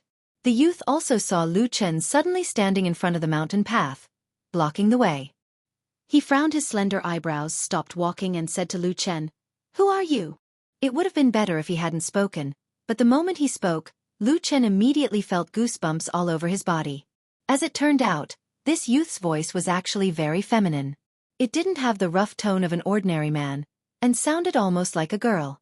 You. I am Lu Chen. Young master. Are you also here to find Su Qingjun Shiji Su? Lu Chen quickly controlled his emotions, coughed, and then opened his mouth to ask. Yes. The youth suddenly frowned, stared at Lu Chen and said, what did you mean by the word, also just now? Could it be that someone else came before me? Yes, there was already a young master of the Su family, called Su Wen, who came before us. Lu Chen said. Su Wen? The youth snorted, as if there was some disdain on his face. He then walked forward and at the same time said, I am also a member of the Su family, called Su Tong, Sister Jun's 8th brother. Step aside. I have something to see her about. Su Tong took 2 steps forward, and suddenly stopped, because he found that Lu Chen was still blocking the mountain path, and had no intention of letting him pass. Su Tong's face darkened, and a trace of anger appeared on his face. However, his face was really feminine and handsome like a girl's, and this anger made him look like a girl's coquettish pout, causing Lu Chen's scalp to go numb. What are you doing? Why are you stopping me? Lu Chen forced a smile and forced himself to explain Su Qingjuan's situation to him. In the end he even persuaded him patiently. Young Master Su, you and Shiji Su are brother and sister. I believe you can understand her current situation. She needs to take the eagle fruit for a few days. Why don't you go back first? As long as this period is over, she... No! Su Tong suddenly opened his mouth and interrupted Lu Chen's words straightforwardly and even somewhat rudely. Lu Chen was stunned. Why is that? Su Tong looked as if he was clenching his teeth, but he didn't say what the reason was. He only said loudly again, I have an urgent matter, I want to see Sister June now. She is currently cultivating in the cave, so it is indeed inconvenient for her to come out. Lu Chen said earnestly, why don't you tell me what you need? Once she's free, I'll tell her immediately. I won't hold you up. I don't care. I don't care. I don't care. Su Tong suddenly shouted loudly. At the same time, his eyes suddenly became misty, looking as if he was about to cry. Lu Chen was dumbstruck and momentarily forgot what he should say. He thought to himself that the Su family was indeed a strange family. Could it be that the luck and benefits of the entire family had all been taken by Su Qingjun, and the rest were all people that couldn't be looked at directly? No wonder that old man looked as if he hated the Su family to the bone. It seemed that he had been viciously disgusted in the past. But even with such a family, Su Qingjun still patiently took care of them. Lu Chen suddenly felt that his impression of Su Qingjun had undergone an earth-shattering change. This wasn't a cold and arrogant temperament at all. This was clearly the heart of a bodhisattva. Because he felt that his 3 views and knowledge had been greatly stimulated, Lu Chen was in a daze. Carelessly, Su Tong ran past him and dashed towards the entrance of the cave. Lu Chen was shocked and quickly chased after him. Just as he wanted to catch him, he found that Su Tong was running gracefully, swaying like a lotus. For a moment, He couldn't catch him no matter how hard he tried. He could only smile bitterly and go around in a circle, stopping him at the entrance of the cave. He persuaded, "Miss Su, don't be like this." "What?" Su Tong suddenly raised his eyebrows and stared at Lu Chen, shouting, "What did you call me?" Lu Chen was shocked and immediately came to his senses. He immediately said, "Young Master Su." "Young Master Su, I misspoke. Please don't be angry." Su Tong stared at him hatefully, his face full of anger.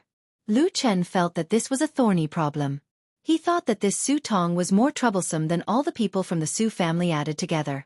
At that moment, he had no choice but to let out a long sigh. His expression bleak, he said, "AI, forget it. In any case, I have tried my best. Even if Shiji Su is punished because of this, I don't think she can blame me." As he said that, he shook his head and took 2 steps to the side, giving way to the cave stone door. Su Tong snorted and stretched out his hand to slap the stone door. But just as his palm was about to land on the door, he suddenly retracted his hand. He frowned and looked at Lu Chen. His face revealed a suspicious expression. He said, "Tell me clearly. Why would Sister June be punished?" Lu Chen nodded and said, "Shiji Su is a heavenly genius. At such a young age, she has already surpassed all others in cultivation. The speed at which she advanced to the Jindan realm is unprecedented. You should be clear about this, right?" Su Tong's face revealed a proud expression. He said, "Of course. Our sister June was born this outstanding." Lu Chen's eyes flashed. From the corner of his eyes, he suddenly saw a gray-haired old man at the edge of the spiritual field that was covered by trees and rocks. He was looking at them with a smile on his face. He chuckled and kept drinking. His expression didn't change.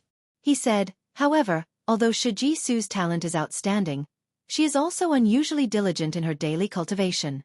It can even be considered as harsh. Let's not talk about other things. After advancing to the Jindan realm, she has to think of ways to eliminate the slight signs of instability in her aura. Who can understand the hardships in between?" Su Tong's expression darkened. He seemed to have thought of something and snorted coldly. Lu Chen sighed and said, "Actually, speaking of this, I think you should have an idea in your heart. The reason why Shiji Su is so diligent in her cultivation is actually because of the strict teachings of her master, Masato Kahara. She is meticulous and strives for perfection. That's why she has today's achievements. If you disturb her now, you will be violating Masato Kahara's order for her to meditate and cultivate. You can't guarantee that she will be reprimanded and punished later. How can you bear to do that?" Su Tong's expression changed. He suddenly broke out into curses. He said angrily, "That old man Mu Yuan. He's old and frivolous. He's so daring in his lust that he keeps surrounding my sister June all day long." In the distance, the gray-haired old man's body trembled. He spat out a mouthful of wine that was in his mouth. Outside the Immortal's cave, Lu Chen was also stunned. He waved his hands twice as if he wanted to stop Su Tong from continuing to speak. Unexpectedly, Su Tong, who was in a fit of anger, ignored him and continued to curse loudly. "Everyone in Kunwu City knows that my sister June has been gifted since she was a child. She was born with an immortal omen and was destined to become a person with great achievements in the future. At that time, many perfected sovereigns and spiritual masters in the Kunlun party took a fancy to our sister June. It was this shameless old man who was shameless and acted crafty.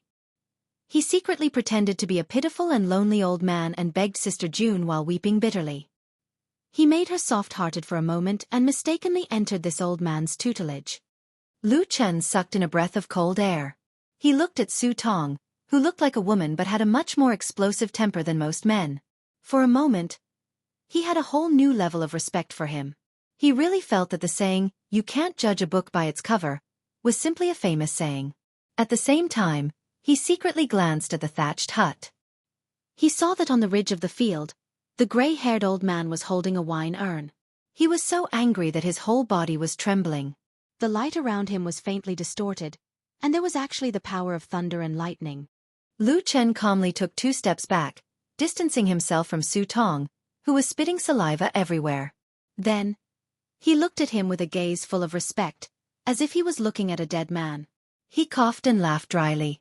"This can't really be so exaggerated, right? I say, why don't you go back first and we'll talk about it another day. Su Tong stared at the stone door of the Immortal's cave in front of him. A trace of grief and indignation suddenly flashed across his face. After a moment, 2 lines of tears flowed from his eyes. Lu Chen was speechless as he watched from the side. When he was about to ask, he suddenly saw Su Tong throw himself in front of the door. He slapped the stone door and cried, Sister June, it's all because the men of the Su family are incompetent. If any of the men of the Su family had a promising future, how could they let you suffer such pain and suffering? If you weren't in Taiji but in Kuanji, how could your achievements be limited to a mere Jin Dan? How could your status in the sect be limited to this? Sister June, we've let you down. We've harmed you. Lu Chen rolled his eyes and looked at Su Tong crying for a while. It seemed that Su Tong was completely immersed in his own world and could no longer pay attention to the outside world. On the other side, the gray-haired old man also looked stunned. He then shook his head vigorously as if he had seen a ghost. Lu Chen waited for a while, then walked up to Su Tong and pulled him up. He patiently persuaded him, and finally managed to persuade him. Of course, this was mainly due to what he said. Su Qingjun had already sacrificed so much. It was better not to implicate and hurt her anymore. Just let her have a little peace in the Immortal's cave for a while. It could also be considered as a little heart-wrenching rest for this painful life. Hearing this, Su Tong burst into tears again. Only then did he walk away, looking back 3 times. Lu Chen sent this extremely eccentric young man away. After a while, he slowly walked back. Looking at the empty Fian platform, he could not help but let out a long sigh. He felt that dealing with him was more tiring than assassinating people who were 10 times more powerful than him in the past. Lu Chen shook his head and slowly walked to the side of the straw hut. The gray-haired old man was standing on the ridge of the field, looking at him coldly with a gaze as sharp as a knife. Lu Chen smiled bitterly and said, Senior, we are all reasonable people. Can you listen to what I have to say? No. The gray-haired old man shouted, and with a paw sound, the large wine urn under his ribs directly shattered into countless pieces, falling onto the soil of the field embankment with a hua-la-la sound. The Fian platform was instantly silent. Chapter 154. Lu Chen glanced at the overbearing gray-haired old man, and then glanced at the wine jar that had shattered into countless small pieces on the ground. After that, he sighed and said, Senior, you're being unreasonable.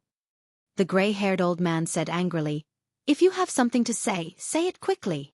Lu Chen immediately sped up and said, First, you told me before that as long as I can get rid of that Su Tong, you will give me a reward and not a punishment. I can't just go back on my word. Second, those curses just now were all cursed by that stupid Su family boy. I didn't say anything. You can't vent your anger on me, right? He looked at the gray-haired old man and said with a smile, Senior, do you think what I said is right? The gray-haired old man looked at him for a long time. The anger on his face suddenly eased, and there was a bit of admiration on his face. He said with a smile, You kid, you are a bit interesting. From what you said, it seems like you have already guessed my identity. Lu Chen said, Yes, I guessed a little before, but I didn't dare to confirm it, but it should be more or less right now. As he said this, he bowed and said seriously, I pay my respects to Masato Kahara. Masato Kahara was Su Qingjuan's Shurzuan. He was also a Yuanying Zhenren with extremely high cultivation in the Kunlun party. At the same time, he had another more sensitive identity. That was the leader of the Tieji branch of the Kunlun party. His position in the Kunlun party was extremely high. The gray-haired old man clapped his hands and said, Interesting. Tell me, how did you know my identity?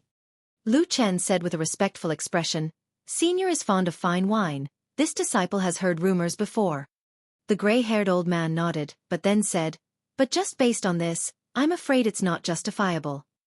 Lu Chen said, There is another matter here and now. Su Qingjun, Shiji Su, is now one of the most outstanding geniuses in the sect. Everyone in the sect knows how much you value her. This is an important moment of cultivation. Logically speaking, the other spiritual masters should avoid arousing suspicion and shouldn't appear here. Only you, Senior, can avoid suspicion. Comparing the two, I think Senpai is most likely Masato Kahara. The gray-haired old man stared at Lu Chen for a moment, before he finally nodded his head and said, Well said. Such quick thinking. It's a pity that you don't have a good aptitude and can only be a service disciple. What a pity. Lu Chen smiled and said, It's all natural. There's nothing we can do about it. The eccentric Yuanying Zhenren, who was said to have shouldered all the dangers by himself, did not seem to have any unreasonable actions. He turned around and flicked his sleeve, and the broken pieces of the wine urns on the ground flew up and gathered into a pile. He sat down again on the ridge of the field and beckoned to Lu Chen, saying, Come and sit. Lu Chen walked over and sat down beside him. Masato Kahara looked at him, the admiration in her eyes increased, but there was even more regret. Of course, this kind of gaze and emotion only flashed past. He smiled and said, When I was angry just now, why didn't you show any fear? How did you see that I'm not angry? Lu Chen paused, then pointed to the pile of broken pieces and said, That wine urn is broken, but the wine inside did not spill out. You crushed it after drinking all the wine, right? Masato Kahara laughed and nodded repeatedly. June girl really has good taste.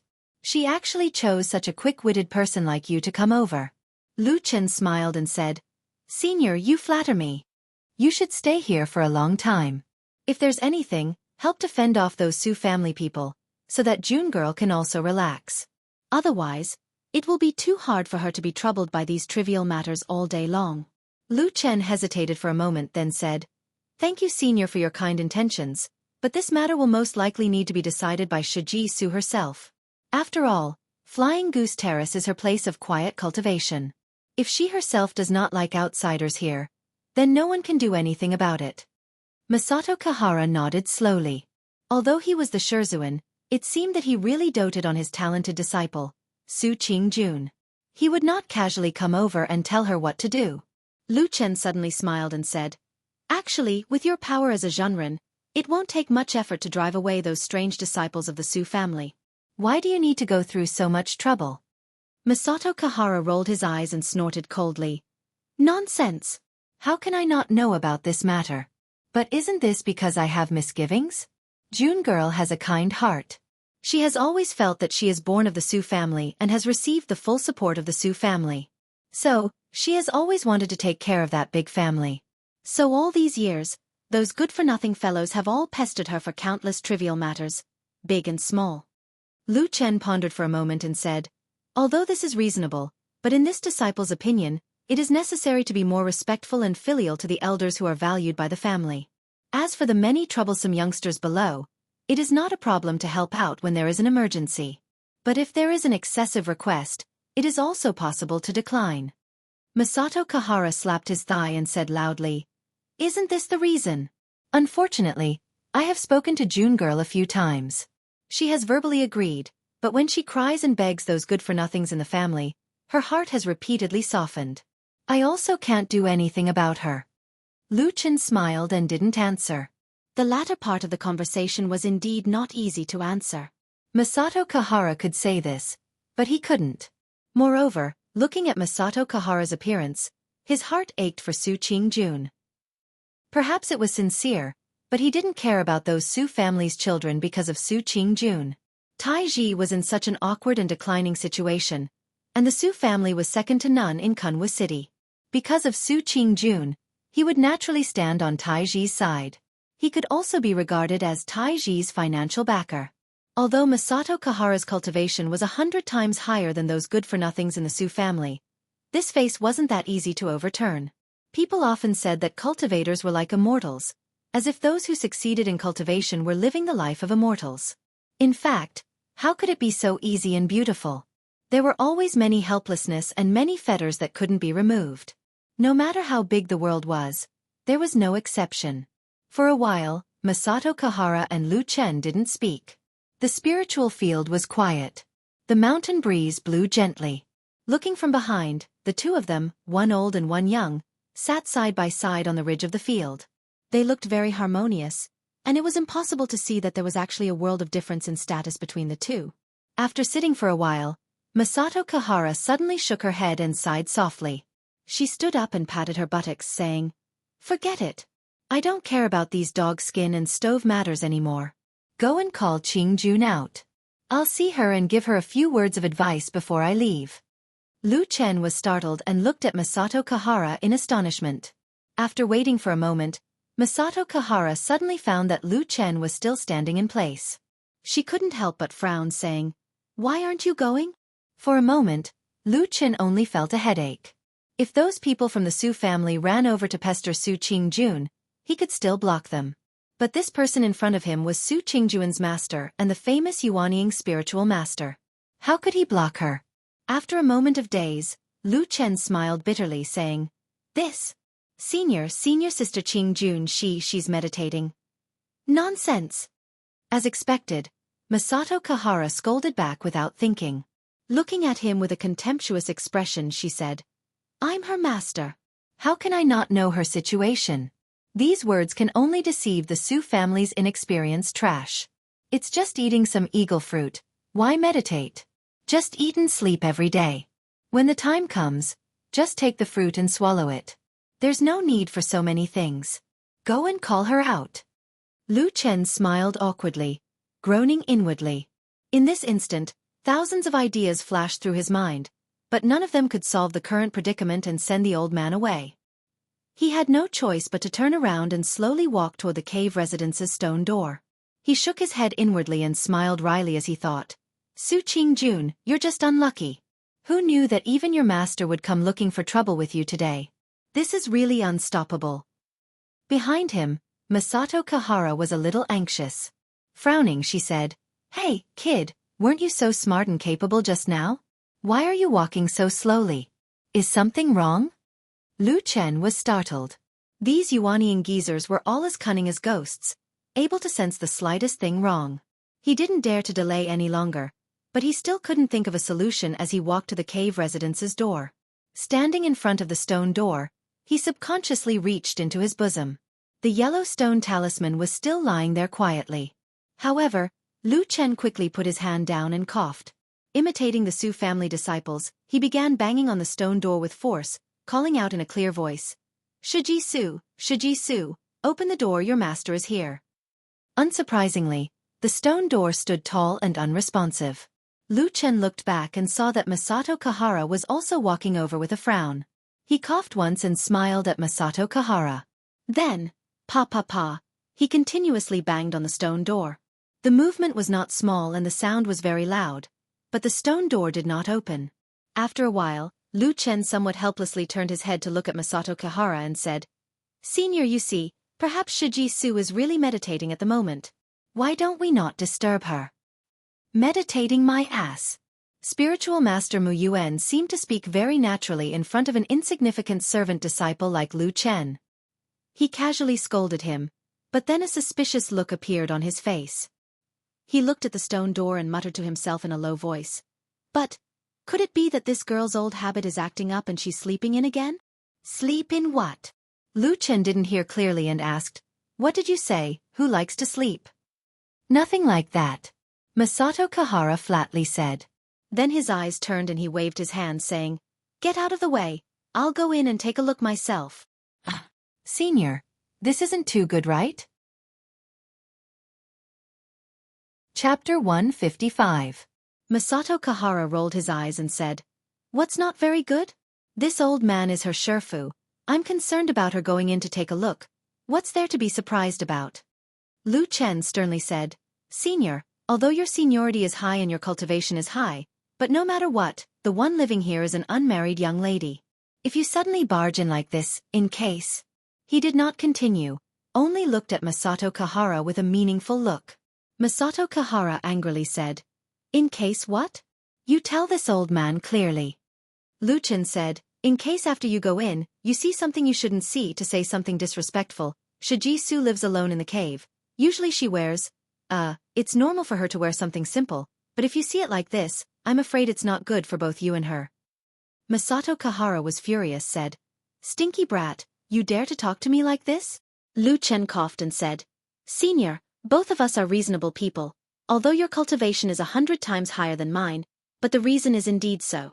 After saying that, he suddenly lowered his voice, leaned close to Masato Kahara and said in a low voice, "Don't forget, just now that Su family's boy Su Tong said those shameful words, every word hit the heart. People like us who understand naturally snorted and did not believe it, but in case you go in, some words won't be clear." Masato Kahara was startled, subconsciously took a step back and said, "That's right." Lu Chen spread out his hands and said, "Isn't that so?" The more Masato Kahara thought, the more he felt it was reasonable, nodded repeatedly and said, that's right, you're right, this old man almost made a big mistake." After saying that, he looked at Lu Chen. His eyes revealed a bit of joy and said, "Little guy is not bad. You would rather contradict this old man and still want to explain the reason. You really have strength of character." Lu Chen spat in his heart, thought, "Who wants this bullshit strength of character? If I can leave, this old man would have left long ago." But on the surface, he still laughed dryly and took a step back, thinking that since it has come to this old man should leave first no matter what. Who knew that although Masato Kahara seemed to have dispelled the idea of breaking into the cave, he had no intention of leaving Fian platform. Instead, after a moment of contemplation, he suddenly frowned, as if he had thought of something. Lu Chen looked at his expression. His heart thumped again. Facing such a nascent soul realm old man was not the same as dealing with the trash disciples of the Su family. It was really hard as hell. As expected, Master Muyuan thought for a moment, then looked at Lu Chen and said, "That's not right." Lu Chen smiled bitterly and said, "What is not right?" Masato Kahara said, "You have been knocking on the stone door of this cave for half a day. June girl did not open the door and come out. It's fine if it's like this on a normal day, but if the eagle fruit suddenly ripens and you want to call her, but she can't hear you, what should we do?" Lu Chen was speechless. Masato Kahara looked at him, his eyes revealing some suspicion and said, "With June girl's intelligence, she would not have overlooked this. She must have given you something to contact her at any time, right?" Lu Chen looked at Masato Kahara. Masato Kahara also stared at him. The two of them looked at each other for a moment. Lu Chen suddenly slapped his forehead, shouted loudly and sighed, "Hi, look at my memory. Shiji Su really gave me a burning heart talisman. A pity that my skills are low and I have never used it before. I actually forgot about it." "Forgot?" Masato Kahara looked at him with a smile that did not seem like a smile. Lu Chen sternly said, "I forgot." Saying so, he took out a yellow stone talisman from his bosom and handed it to Masato Kahara. Masato Kahara took the yellow stone talisman and looked at it, weighing it in his palm a few times. Then he was not in a hurry to use it. Instead, he raised his head and looked at Lu Chen again, suddenly smiled and said, "Brat, luckily you were born with a bad innate talent, only one pillar of the 5 elements divine plate. You can only be an odd job disciple. Otherwise, with your intelligence, wit and cunning as a ghost, if you really had the apex talent of the 4 or 5 pillars, and were properly trained since young, I really don't know who in this world could be your opponent." Lu Chen smiled and said, "Senior, you must be joking." Masato Kahara snorted and did not say anything more. 2 of his fingers held the yellow stone talisman and gently fiddled with it. He didn't see how he cast a spell, but suddenly a flame rose from the stone talisman, swaying and burning. The flame was not big, and the temperature was not high, but it looked very bright. It only flickered for a moment, then quickly dimmed. Masato Kahara looked at Lu Chen. Lu Chen said, "Looks like this burning heart talisman is not broken, really good." Masato Kahara clicked his tongue and said, "Now I feel that you should be hiding something from me." Lu Chen resolutely shook his head and said, "There is no such thing." Masato Kahara snorted and did not say anything. The two of them stood in front of the stone door and waited for a while, but the stone door still did not move. There was no sign of it opening.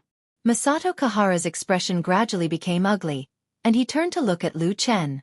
He saw that Lu Chen was staring at the stone door, as if there was the most wonderful and strange thing in the world on the stone door attracting his attention, completely ignoring the wind and grass around him.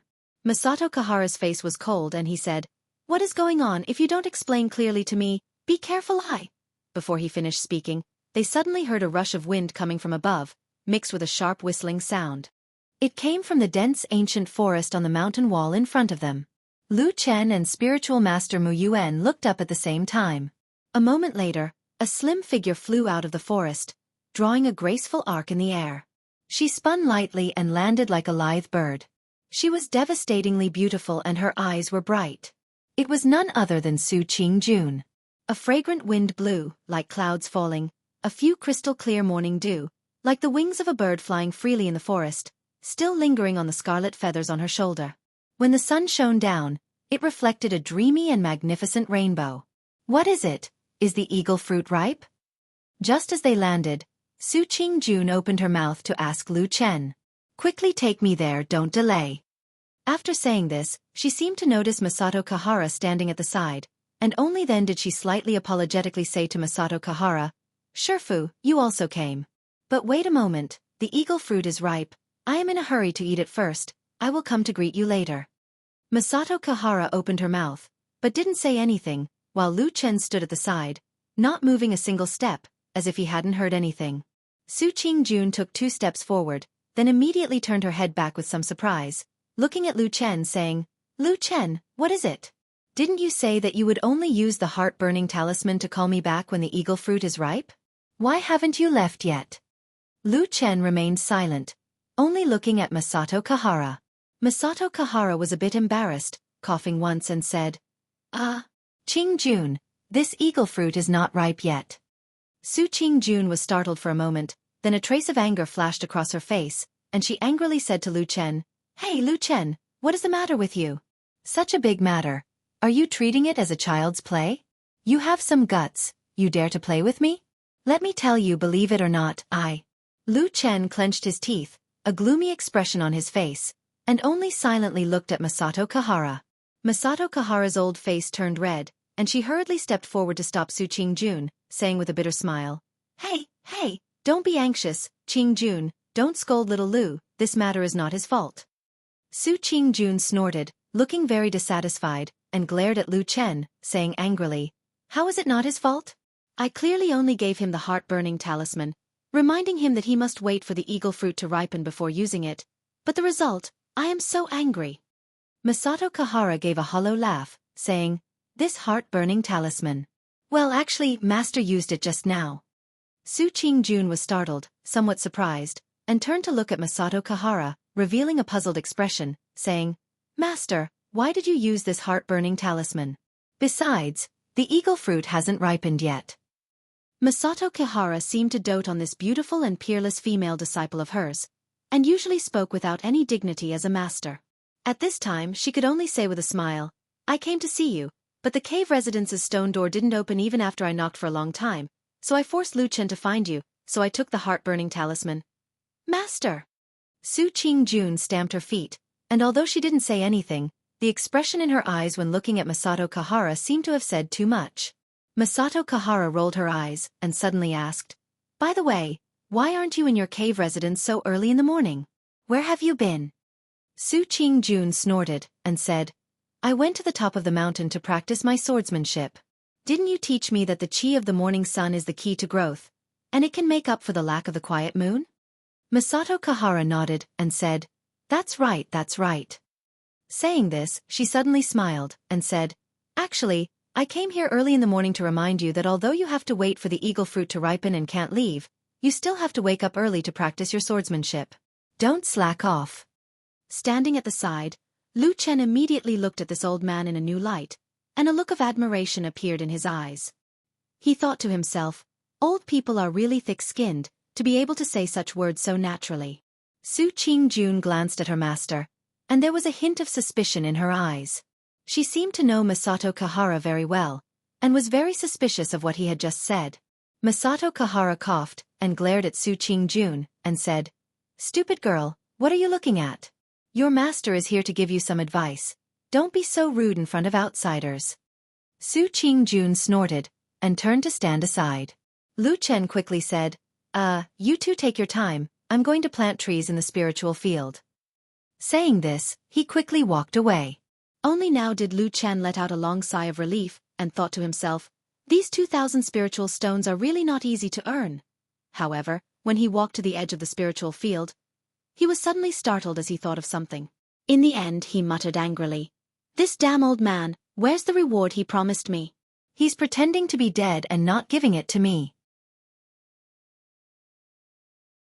Chapter 156. Lying on the bed in the hut, Lu Chen used his hands as a pillow. His eyes were slightly closed, as if he was resting his mind. What happened outside the hut seemed to have nothing to do with him. Noon had passed, and it was quiet outside. The Fian platform seemed to have returned to its original state. At this moment, there was a sudden knock on the door of the hut. Lu Chen walked over and opened the door. Seeing Su Qingjun standing outside, he smiled and said, "Are you done?" Su Qingjun smiled and said, "Yes, my master has left." Lu Chen breathed a sigh of relief and nodded. Just as he was about to speak, he looked at his shabby hut and said, "This hut is small and shabby. It's too crowded for 2 people to stand. I won't invite you in." Su Qingjun glanced at his hut and was slightly startled. She said, "It's not very good." Lu Chen rolled his eyes and said, "This hut was built on your Fian platform. Don't you know?" Su Qingjun said, "I really didn't know. This hut was built by your Baichao Tang people. You see, I can't possibly build a hut for you to live in, right? Besides, I really don't know how to do this." Lu Chen nodded. He thought that if it was really Su Qingjun, this hut might be spacious and comfortable. It was just that the Baichao Tang people looked down on the odd job disciples. The eagle fruit tree had to be taken care of, but of course, no one cared about his hut. It was good enough to have a place to lie down. However, the 2 of them felt a little awkward talking to each other through a door. Thus, Lu Chen simply walked out of the thatched hut. The 2 of them stood on the ridge of the spirit field. A few cool breezes blew past and white clouds floated in the distance. It made them feel refreshed all of a sudden. "When did you come back?" Lu Chen asked Su Qingjun. Su Qingjun said, "Just now." Lu Chen clicked his tongue and said, "Then when you activated the heart-burning talisman just now, I arrived just in time. I took a detour to the back of the mountain and came down." Lu Chen nodded and said, "Did I tell you before that you're actually very good at lying when you're serious?" Su Qingjuan's fair cheeks blushed slightly, and she said angrily, "Nonsense, there's no such thing." Lu Chen laughed and then told her about what happened in the morning. After listening, Su Qingjuan's face showed a trace of apology and said, "It's really been hard on you, but I really didn't misjudge you. You really are smarter than them." After a pause, Su Qingjun continued, "The spirit stones are in the Immortal's cave. I don't have them on me right now. I'll go back and get them for you later." Lu Chen smiled and waved his hand, and with a carefree expression he said, "You're too kind. How can I not believe you? You can get them whenever you want. There's no hurry." Su Qingjun looked at him and said, "You're really not in a hurry?" Lu Chen said seriously, "No, it's very urgent." Standing at the edge of the field, the mountain breeze blew past. For some reason, probably because the burden on her mind was gone, Su Qingjun had a rare smile on her face and looked relaxed. She looked at the eagle fruit trees and asked, "How are the eagle fruits?" Lu Chen said, "You're really lucky. There were no accidents and no fruits ripened. But I estimate that from tomorrow onwards, there will be eagle fruits that will ripen. I'll keep an eye on this place." "Do you?" Su Qingjun smiled sweetly and said, "I know. I won't go anywhere other than Flying Goose Terrace." Lu Chen said, "Really?" Su Qingjun said, "Look at what you're saying. I've already said all that. Why do you still look like you don't believe me?" "Because you said the same thing yesterday, and then secretly ran away last night." "Ah." Su Qingjun was speechless for a moment. After a while she smiled and said, "Wasn't it because I had urgent matters to attend to? Anyway, now that the urgent matter is over, I really won't leave." "Huh, why are you looking at me like that?" Lu Chen stared at Su Qingjuan's beautiful face, and after a while, he nodded and said, "In the past, I always thought that you were always cold and arrogant. Who would have thought that after getting to know you a little, I would find that you're actually quite easygoing?" Su Qingjun was also slightly startled, and then she felt a little strange in her heart. Other than her own Su family members, this was actually the first time that she had spoken so much to a lowly odd job disciple. She was also a little hesitant, but then she heard Lu Chen say from the side, "In that case, I have a few words that I don't really want to say, but I don't know if you want to hear them?" Seeing that he was speaking seriously, Su Qingjuan's expression also became somewhat serious. After a moment of silence she said solemnly, "Please advise me." Lu Chen shook his head and said, "It's not really advice. I'm just a odd job disciple, and I don't dare to have that kind of thought. It's just that in my opinion, you have too many relatives in your family. In the 20 days that you've eaten the eagle fruit, I think it's very difficult for you to guarantee that no one will come looking for you again, right?" Su Qingjun was silent. "If at that time they cry incessantly, saying that they've encountered a huge problem and only you can help solve it, what will you do?" Lu Chen looked at Su Qingjuan's beautiful face and said lightly, "At that time, will you go down the mountain or not? Are you sure there won't be any problems with this choice?" Su Qingjun was silent for a long time. Then she smiled bitterly and said softly, "I don't know." Lu Chen looked at her for a while, then suddenly smiled and said, "You've been tired for the whole morning, go back to sleep." After saying this, Lu Chen turned around and walked back to the thatched hut. Seeing that somewhat shabby wooden door close in front of her, Su Qingjun slightly lowered her head. The excitement and joy from rushing back in time suddenly disappeared for some reason. She stared blankly at the thatched hut, then looked at the eagle fruit tree in the spirit field. After a while, she silently turned around and walked towards the cave in the distance. The Fian Terrace was very quiet in the afternoon. In the blink of an eye, it was dusk, and the afterglow of the setting sun shone down. Lu Chen suddenly saw a gap in the window next to him, and then a woman stood outside and said, "I have a very delicious spirit fruit here, do you want to eat it?" "Yes." Lu Chen jumped up. Under the setting sun, the Fian Terrace was covered with a layer of red coat. Lu Chen and Su Qingjun sat side by side on the ridge of the field, a little distance apart. There was a plate in the middle of the ground, on which there were 8 or 9 bright red spirit fruits like peaches, and there were 4 or 5 fruit pits on the ground next to them. Lu Chen was holding a spirit fruit in his hand, and he was chewing it. Su Qingjun looked at him, and the expression on her face changed from a little surprise to a little amusement, and then she really laughed and said, "You really don't have to be polite?"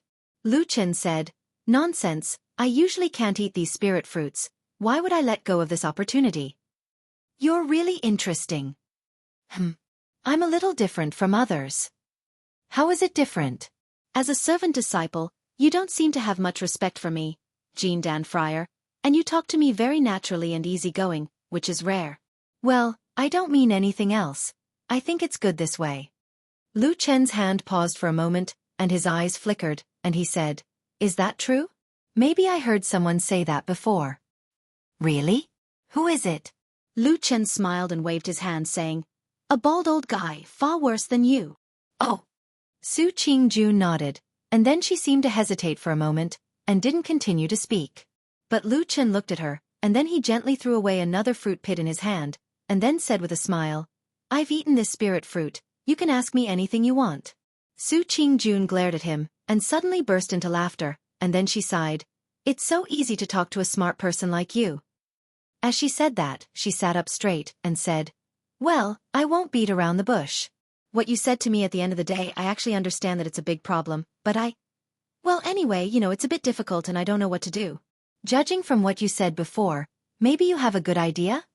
Lu Chen clapped his hands and said, "This matter actually depends on how you look at it." "How so?" "Those relatives of yours came to bother you with all kinds of things for so long. Is it really a matter of life and death?" Su Qingjun was silent. Lu Chen said again, "You said that people are different from each other, and the small things in our eyes may be a matter of life and death in the eyes of others. But I don't believe that you haven't thought that those things really can't be delayed, right? Delay it for a few days, and you don't have to deal with it immediately, okay?" Su Qingjuan's gaze swept into the distance, still not saying a word, but this silence seemed to have explained something. After a while, Su Qingjun nodded and said softly, "What you said actually makes a lot of sense, but sometimes I still can't put down your pride?" Lu Chen said lightly. Su Qingjun smiled bitterly. "To be honest, it's also the first time I've seen a proud daughter of an aristocratic family like you." Lu Chen said, "I always feel that the whole Su family has to be on my shoulders, and I have to solve everything by myself. When others come to beg you, you're shy and embarrassed to refuse them." Su Qingjun frowned with some distress, and after a while, she suddenly realized that the surroundings had quietened down. She raised her head in surprise and looked at Lu Chen and said, "Why don't you continue?" Lu Chen sighed and said, "I've already said it so directly, so seriously, and you're still not angry?" Su Qingjun shook her head and said, "What you said is the truth, what's there for me to be angry about?" Lu Chen stared at her for a while, and the gaze in the depths of his eyes gradually became gentler, and then he nodded and said, "All right. I have a way to help you." Chapter 157. Su Qingjuan's eyes lit up and she said, "What method?" Lu Chen glanced at her and said, "You don't need to see those people." Su Qingjun was stunned for a moment and then she said angrily, "How is that possible they?" Halfway through her words, she suddenly paused and looked thoughtfully at Lu Chen. She seemed to have thought of something and said, "You mean you're going to?" Lu Chen said straightforwardly, "I'm going to stop them. You hide in the cave and pretend you don't know about these things." This. Su Qingjun was a little stunned for a moment. She looked a little tempted on the surface, but she seemed to be a little worried. Lu Chen looked on from the side and also felt a little emotional. He didn't expect that the genius girl of the Su family, who was so valued by the outside world, would have such a tangled temperament. One really couldn't judge a book by its cover. However, she valued her family so much. Wasn't this the kind of kinship that he had never had in his life? What kind of kinship was that? Lu Chen shook his head and said to Su Qingjun, "Think about it yourself. Anyway, I've told you what to do. The final decision is up to you." Su Qingjun's expression changed. After a moment, she suddenly gritted her teeth and said, "Okay, I'll do as you say." Ha! Seeing that she had made up her mind so quickly, Lu Chen was a little surprised and said, "You've thought it through?" Su Qingjun nodded and said with a resolute expression, "Yes, this time I've thought it through. What you said just now is all right. No one has said it to me so clearly in the past, or maybe I'm clear in my heart, but I can't bring myself to say it. In short, I feel that this time, I still have to focus on my own cultivation and put aside the family matters for the time being." Lu Chen grunted and said, "Since you've made up your mind, then it's easy. But there are still some words that I have to say to you first." Su Qingjun said, "Say it. First, you cannot be soft-hearted. You know very well what your relatives are like. When the time comes when they cry and beg, you will pretend that you can't see or hear them. You will just stay in the cave and not come out. All right." Su Qingjun nodded heavily. It seemed that she had made up her mind this time. Lu Chen continued, "Secondly, your Su family is an aristocratic family, and the children of your family are all proud and arrogant. If they are stopped by an unknown odd job disciple like me, they might get angry and want to teach me a lesson. At that time, if I use my power to bully others and act recklessly, I will naturally deserve to be beaten. But if I'm on the side of reason, will you support me?" Su Qingjun was startled and said, "If they really bullied you for no reason, of course I have to protect you." Lu Chen smiled and suddenly slapped his cheeks, saying, "They hit my face, I can't and don't have the strength to fight back. Then after you come out, what will you do? Will you lightly scold them, or will you hit them back?" Lu Chen stared at Su Qingjun. His mouth lightly said words of criticism. Su Qingjun became silent again, but this time she kept looking at Lu Chen. Her eyes suddenly became somewhat cold. "Why do I suddenly feel that you seem to be trying to sow discord between me and my family?" Su Qingjun said softly. "We have only known each other for a short time. As the saying goes, strangers do not get close. Do you think I can do that?" Lu Chen asked her in reply. Su Qingjun stood up and said, "Then how can you ask me to do this for you?" Lu Chen also slowly stood up and looked at the beautiful woman in front of him, saying, "Then why should I help you do this kind of strenuous and unrewarding thing? Am I crazy?" Su Qingjun was stunned speechless. Under the setting sun, the shadows of the two of them were stretched very long on the ground. Su Qingjun looked at the slender figure and was in a trance for a moment. It seemed that she wanted to say something, but she swallowed it back. "You see, the principles in this world are all the same. If you can't do this, I can't help you." Lu Chen said calmly, "I know that in the past, you probably always thought that others should be happy to help you, regardless of the reward, regardless of the gains or losses, and you also take care of your family in the same way. But I am different," Lu Chen said in a very calm but firm tone. "This kind of thing, I must make you make up your mind and clearly stand on my side, only then I dare to help you. I am just a small figure, the weakest and smallest odd job disciple in Kunlun Mountain. Anyone can bully me, right? An ant also has an ant's way of living."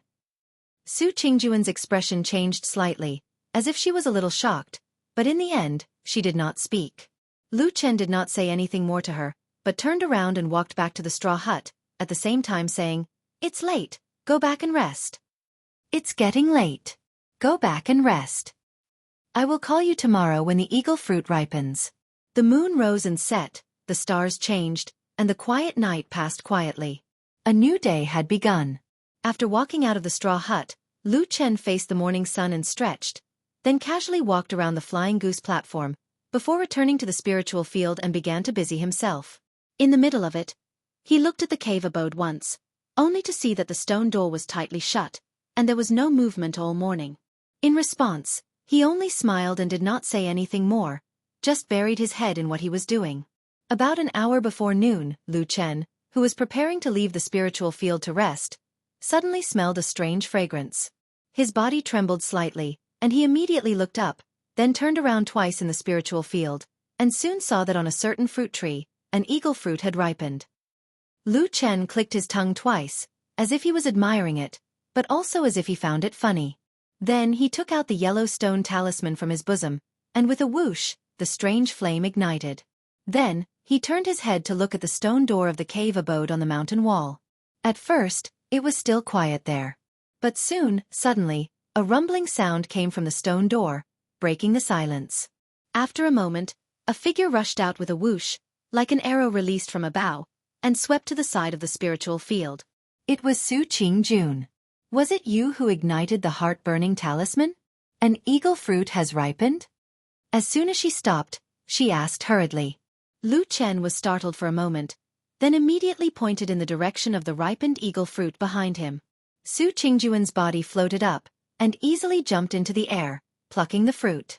It was only the size of a thumb, and she swallowed it in one gulp. Then, after letting out a sigh of relief, she directly sat cross-legged on the ridge of the field. It seemed that she was adjusting her breathing, and digesting this rare fruit. And Lu Chen looked at her with interest. At this moment, Su Qingjun could not say that her clothes were disheveled, but it was also not her usual attire. Her originally meticulous hair was still messy, and a few strands of beautiful hair hung down. Her clothes were mostly loose, and although she was not naked, it looked like a girl's bedroom pajamas. There was no makeup on her face, and there was a faint trace of tiredness in her expression. As Lu Chen looked at her, a strange expression suddenly appeared on his face. After about the time to drink a cup of tea, probably digesting the eagle fruit, Su Qingjun let out a long breath, stood up, and said, "Sure enough, the fresh eagle fruit is different from the others. It is indeed very useful for me to stabilize my Jindan realm. Of course, no matter what, your master Masato Kahara is an experienced and knowledgeable Yuanying Zhenren, she would not lie." Lu Chen replied. Su Qingjun nodded and said, "Thank you." Saying this, she intended to turn around and walk back to the cave residence. But at this time, she suddenly heard Lu Chen suddenly ask behind her, Shiji Su, if I may be so bold as to ask. Looking at your attire, could it be that you were still sleeping? But at this time, she suddenly heard Lu Chen suddenly ask, "Nonsense, there is no such thing." Su Qingjuan's body stiffened, and a trace of embarrassment flashed across her face. She said, "Nonsense, there's no such thing." After that, she lowered her head and walked away quickly. Lu Chen looked at her back thoughtfully. Cultivators were also humans. Naturally, they would also sleep and rest. There was nothing strange about this in itself. But the problem was that Su Qingjun was famous for being obsessed with cultivation and diligent. According to the rumors in the Kunlun party, she was a model disciple who would wake up early in the morning and train hard at night. The general meaning of the rumors was to warn everyone that this genius was extremely diligent and had a bit of talent to achieve such achievements. Then, Lu Chen saw that the sun was already high up in the sky, and this beautiful woman was actually sleeping in his cave residence alone. This matter was too shocking, too unexpected. Something wasn't right. Lu Chen couldn't quite believe his own eyes. But very quickly, he thought of the details of those things that happened earlier. Early in the morning, there was no response for a long time. Maybe she wasn't cultivating and didn't hear me. Maybe she was sleeping and didn't hear me.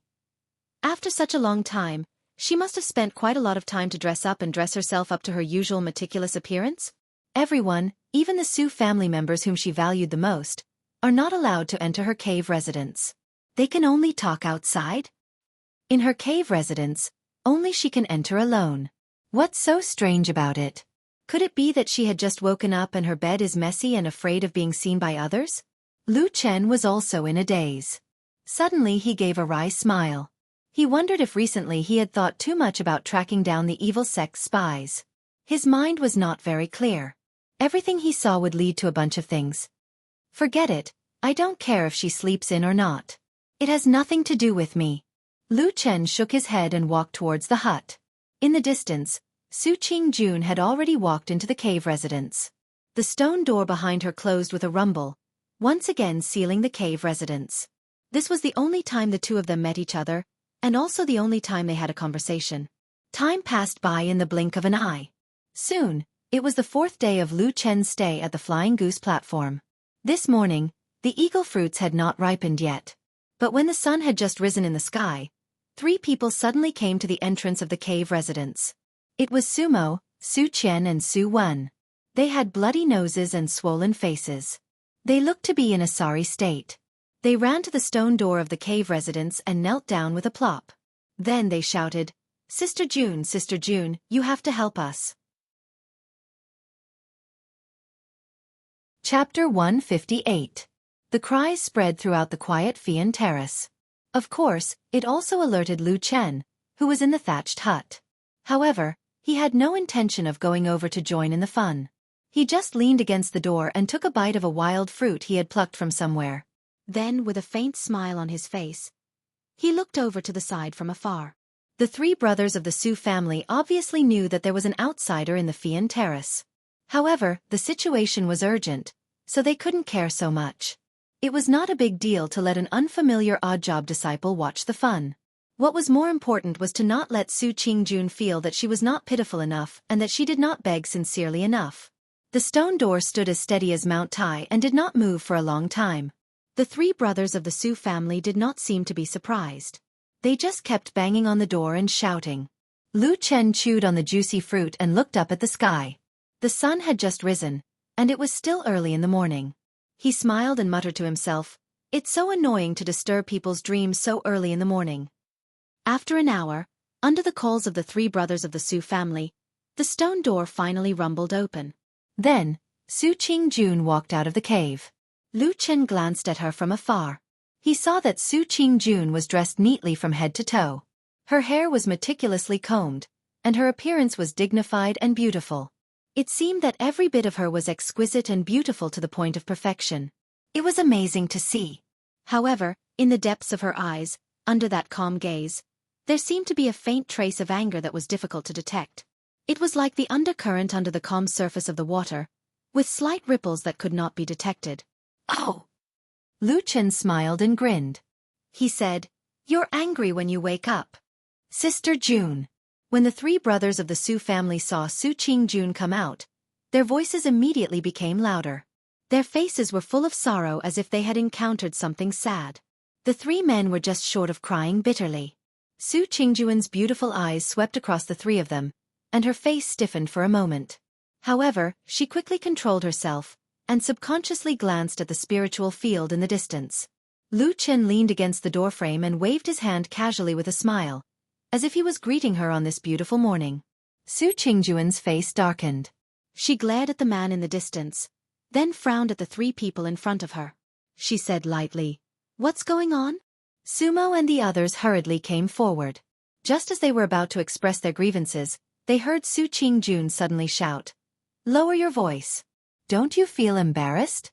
The 3 Su family brothers nodded at the same time and glanced at Lu Chen.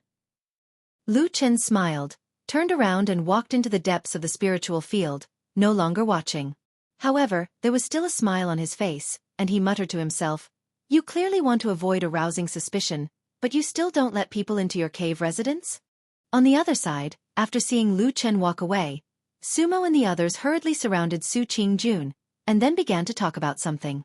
As Su Qingjun listened, her face gradually became ugly, and her eyes also became cold. There were 2 times when her arms in her sleeves trembled slightly, as if she wanted to lift them up to do something, but in the end, she resisted. In the gap between the waves of words, she occasionally looked into the distance from the corner of her eyes. The sea of clouds outside the Flying Goose platform was white and vast. Under the clear sky, it was so beautiful and dazzling. Lu Chen worked in the spiritual field for the whole morning, and came out at about noon. He scooped a few spoonfuls of water from the wooden bucket beside him and drank to his heart's content. Then he saw Su Qingjun's figure standing on the ridge of the field, silently looking at the spiritual field here, and also glanced at his face. The other 3 youths of the Su family were now nowhere to be seen. Lu Chen smiled and said to Su Qingjun, Have they left? Su Qingjun hummed in acknowledgement. Let's go. Lu Chen nodded and walked over to sit on the ridge of the field, not far from Su Qingjun. Su Qingjun glanced at him and asked, Are there eagle fruits ripe today? Not yet. Lu Chen pointed to the tree in front of him and said, But there are 1 or 2 fruits that are turning red. If we are lucky, they might ripen in the afternoon. Su Qingjun was silent for a moment, and then said calmly, Okay. With that, she turned and walked back to the cave residence. Lu Chen did not say anything more, and did not even turn back to look at her back. Amidst the refreshing and comfortable morning breeze, amidst the rustling and swaying tree leaves, the two of them parted just like that. From beginning to end, Lu Chen did not ask the 3 Su family brothers why they came, and Su Qingjun also did not say a word. Around 5:15 in the afternoon, an eagle fruit ripened. Lu Chen, who had been patiently guarding the spiritual field, immediately activated the heart-burning talisman. Not long after, the stone door rumbled open, and Su Qingjun came over. Compared to yesterday morning, Su Qingjun did not hide her embarrassment today, and seemed much calmer. However, she did not speak much. After coming over, under Lu Chen's guidance, she plucked the ripe eagle fruit, ate it, and then adjusted her breath to activate the medicine. Everything was carried out in an orderly manner, and it seemed that the two of them did not even need to say a word. This unexpected coldness seemed a little awkward, but from another perspective, it seemed to be a sudden tacit understanding. After eating the eagle fruit, there was nothing else to do. Su Qingjun stood up, and seemed to want to leave. Lu Chen also patted his butt, and seemed to want to return to the straw hut. But at this moment, Su Qingjun suddenly asked, Will there be any more ripe fruits today? Lu Chen was startled at first, and then looked at the spiritual field. After a moment of silence he said, The other fruits that have not ripened by this time should not be very likely. We will have to wait until tomorrow. Su Qingjun nodded, indicating that she understood. But for some reason, she still stood on the ridge of the field and did not leave. Lu Chen sensed something and looked at her, then frowned and said, Do you have something to say? Su Qingjun was silent for a while, then softly said, There is a small problem. Lu Chen shook his head, and did not say anything. Su Qingjun looked at his expression and slightly pursed her lips and said, Do you think I am quite stupid? Yes, Lu Chen said. Hey!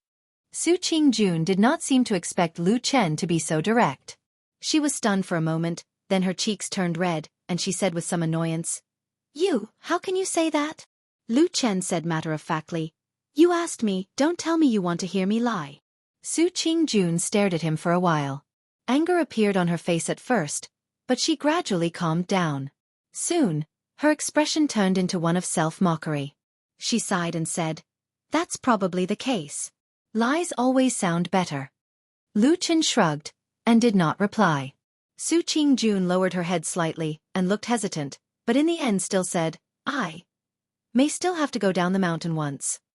Lu Chen shook his head, faintly looked at her, and still did not say anything. Su Qingjun didn't know why. She was clearly far superior to Lu Chen, an ordinary errand disciple, both in terms of cultivation and status. However, when she spoke, she felt an indescribable sense of guilt, as if she had done something wrong. This feeling made her a little angry, a little embarrassed, but there was also a faint sense of guilt that she could not describe. Why would she have such a strange feeling? She herself could not explain it. She raised her head, looked at Lu Chen, after a moment of hesitation, said, Can you help me again? Lu Chen said, When will you be back? Su Qingjun immediately said, I will secretly go down the mountain now. If everything goes well, I can rush back tonight. She specially emphasized the word tonight, and then softly said, You see, counting from now, at most another hour, the sky will be dark, no one will come here at night, so this time I should not trouble you too much. And I will try my best. Lu Chen nodded. Su Qingjun gave him a deep look. She seemed to want to say something, but in the end, she hesitated and only nodded silently. Then, she turned around and walked forward. Hey! Suddenly, Lu Chen's voice came from behind. Su Qingjun turned to look at him and said, What is it? If you come back too late, there will be disciples patrolling the mountain during the curfew. Be careful, don't get caught. A faint light flashed in Su Qingjuan's bright eyes, her gaze clear, and after a moment, she suddenly smiled sweetly, like a spring breeze blowing over a peaceful lake, like a green willow swaying in the wind, like a delicate flower blooming in an instant, like a beautiful embellishing the scenery. For a moment, the surroundings actually brightened. She only saw her nod, and said with a smile, "Okay, I understand." In the afternoon, as Lu Chen had predicted, there were no eagle fruits ripening in the spirit fields, and fortunately, no other Su family members came to the Flying Goose Terrace again. So Lu Chen had a peaceful afternoon, and very soon, the sky became dark. The night wind whistled past, sounding louder than a few days ago, and it seemed to be a little chilly tonight. The silent Kunlun Mountains stood majestically in the night, like the silhouettes of huge giants. Lu Chen sat in the shadow of the Flying Goose Terrace, from where he could see the mountain path in the distance, but he himself was like a deep shadow, blending into the surrounding darkness. Time passed quietly, and Lu Chen waited silently and patiently. When he raised his head to look at the night sky again, the sky was dark, and it was already past midnight. Su Qingjun was still nowhere to be seen. Expressionless, Lu Chen continued to sit in the darkness, and just like that, another 2 hours passed. When there was still no movement in front of him, he frowned slightly and stood up from the darkness. He walked to the mountain path beside the Flying Goose Terrace and glanced down. Just as he was hesitating, he suddenly saw a figure suddenly rush out from the darkness in the distance, which seemed to be so thick that it could not be dispersed. The figure swept towards him, but when she was about 10 feet away from him, her body suddenly swayed and she fell to the ground. Lu Chen was shocked, and hurriedly rushed over to catch her. Upon a closer look, he saw that it was Su Qingjun. He saw that at this moment, her face was pale, but she was still conscious. She glanced at Lu Chen and smiled. She opened her mouth as if she wanted to say something, but at this moment, her body suddenly trembled, and with a soft cry, a mouthful of hot blood sprayed directly on Lu Chen's face and chest. Chapter 159. The blood was warm, and when it flowed down the skin of her cheeks, there was a prickling feeling. After Su Qingjun spat out a mouthful of blood, her body seemed to suddenly lose the strength to support it, and her whole body went limp. Lu Chen frowned and called out to Su Qingjun. Seeing that she did not respond, her face seemed abnormally pale in the dim light. He no longer hesitated. One hand passed under Su Qingjun's neck to support her shoulders, and the other hand passed under her legs. Then, he used strength with both hands and directly carried Su Qingjun's body. He strode back to the Flying Goose Terrace. Just as he took 2 steps towards the cave residence, he looked down and saw that Su Qingjun's eyes were closed, as if she had lost consciousness. He immediately turned and ran to his straw hut, kicked the door open, and then placed Su Qingjun's body on the bed. A little candlelight was lit up in the middle of the night. The straw hut lit up. Lu Chen's expression was solemn. He glanced at the unconscious Su Qingjun, and first grabbed one of her arms to feel her pulse. Then, his expression suddenly changed. Under the dim light, a trace of anxiety flashed across his expression, but other than that, he did not panic. His gaze then swept over Su Qingjun's limbs and body, but everything seemed to be normal. After a moment, his gaze suddenly stopped on Su Qingjun's left shoulder. The clothes there seemed to be sagging down compared to the rest of the clothes, and the color was a little abnormal. Under the candlelight, it looked like a small shadow. Lu Chen did not hesitate at all. He directly used his hands to tear off the clothes, and saw a piece of white and delicate skin. But what was shocking was that there was a purplish-black palm print on the shoulder. On the snow-like white skin, the black palm print was even more strange, and it faintly emitted a fishy smell. Lu Chen snorted coldly, and his eyes flashed twice. Suddenly, his right hand turned over, and a black short sword appeared in his palm. The incomparably sharp blade reflected a cold light under the candlelight.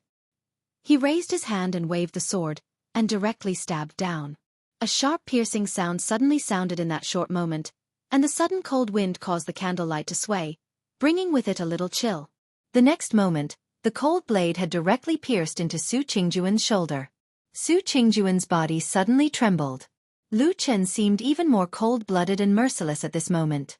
He didn't even spare a glance at Su Qingjun's beautiful face that was filled with pain. He gripped the hilt of his sword and pressed it down. The cold blade immediately cut through the flesh on the woman's shoulder. Black blood instantly gushed out, leaving behind a deep wound that made one's hair stand on end. Ah! Su Qingjun screamed, and her whole body instantly curled up. Her body trembled violently, and her face was pale. Her eyes, which had been tightly closed, seemed to suddenly wake up from the pain. With a head full of cold sweat and a pale face, she opened them. The first thing she saw was the man with his back facing the candlelight, standing in front of her with a solemn expression. "Don't talk nonsense, listen to me." This was the first sentence she heard after she woke up. There was no comfort, no sympathy, not even any question, just an emotionless indifference. "There's poison in the wound. I'm giving you poisonous blood." Su Qingjun looked down at her left shoulder, gasping for breath. "You must take medicine, there's no medicine here." Two choices. First, I will immediately go down the mountain to find someone to help. Second, you open the Immortal's cave and look for your own Ling Dan. Do you have it? Lu Chen said coldly, and his hands moved slowly but never stopped. As the blade moved forward, Su Qingjuan's body kept trembling. She clenched her teeth, but she couldn't suppress the painful moans. Even the corner of her eyes became misty. As soon as he finished speaking, Lu Chen immediately sheathed his blade and stopped. He glanced at Su Qingjun, then turned around to leave.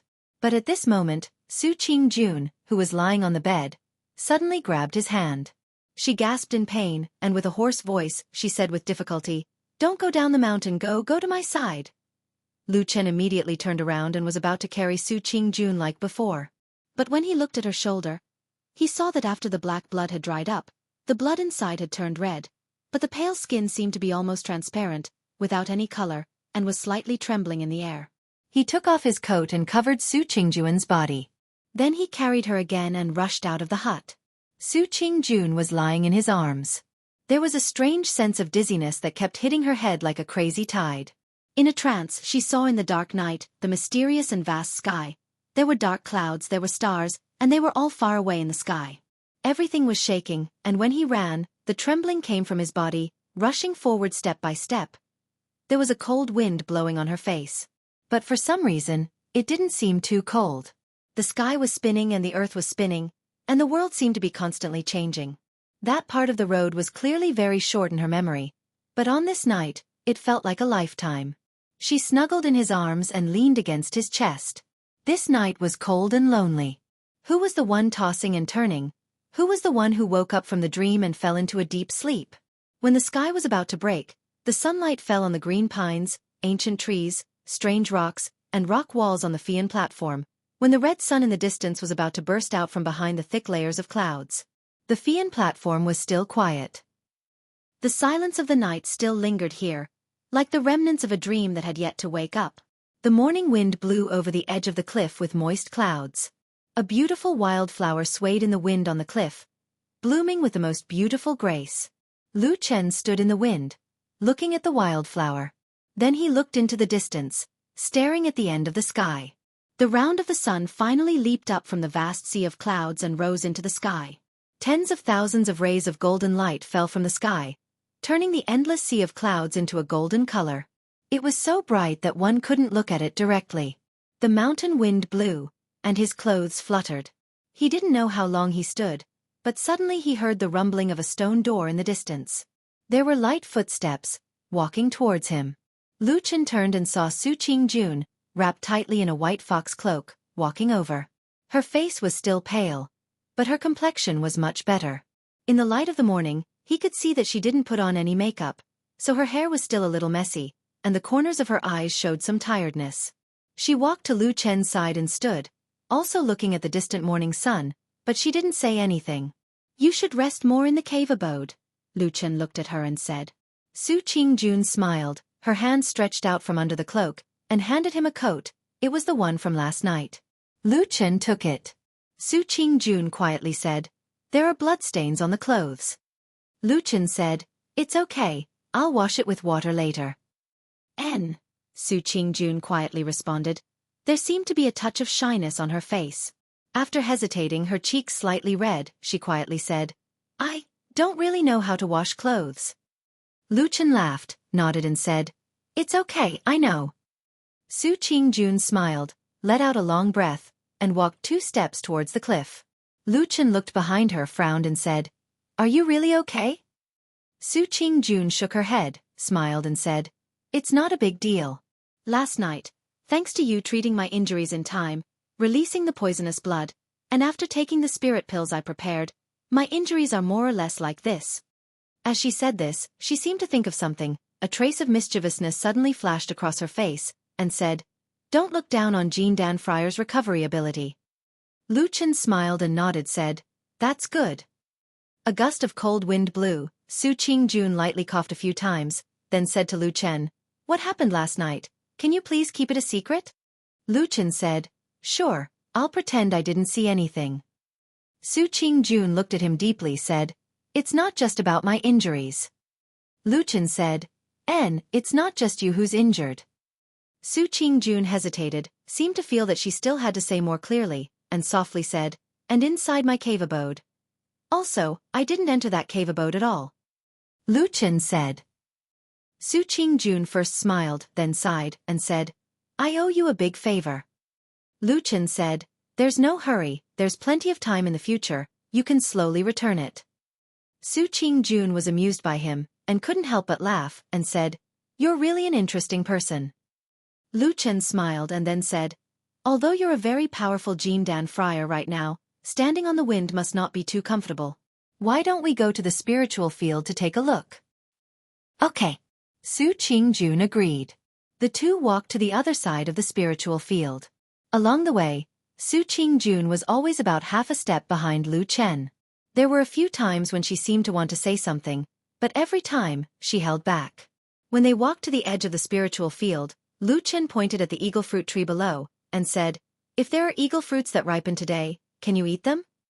Su Qingjun was startled, as if she hadn't thought about this question. After a moment of hesitation, she said uncertainly, "I should be able to?" Lu Chen looked at her, a little speechless. Su Qingjun seemed a little embarrassed, and said, "I'm not very familiar with things like spirit pills." Lu Chen shrugged and said, "Then eat them first. Since they're spirit fruits, even if they don't have much of an effect, there won't be any harm." Su Qingjun nodded, and after a moment, she suddenly opened her mouth to ask Lu Chen, "Lu Chen, I have something to ask you." "Oh, go ahead." Su Qingjun looked at him quietly, and even reached out to brush a strand of her hair, and then said, "You're only a servant disciple, but when you saved me last night, your courage, decisiveness, and even the method to break my body and bleed for me were all very high level." She smiled, but there wasn't much of a smile in her eyes, and softly said, "Who are you, Lu Chen?" Chapter 160. The Flying Goose Terrace was quiet for a while, with a few mountain breezes blowing. Because Lu Chen did not speak, Su Qingjun also quietened down. She looked at him calmly, as if waiting for his answer with unusual patience. After a while, Lu Chen said, "Can I not answer this question?"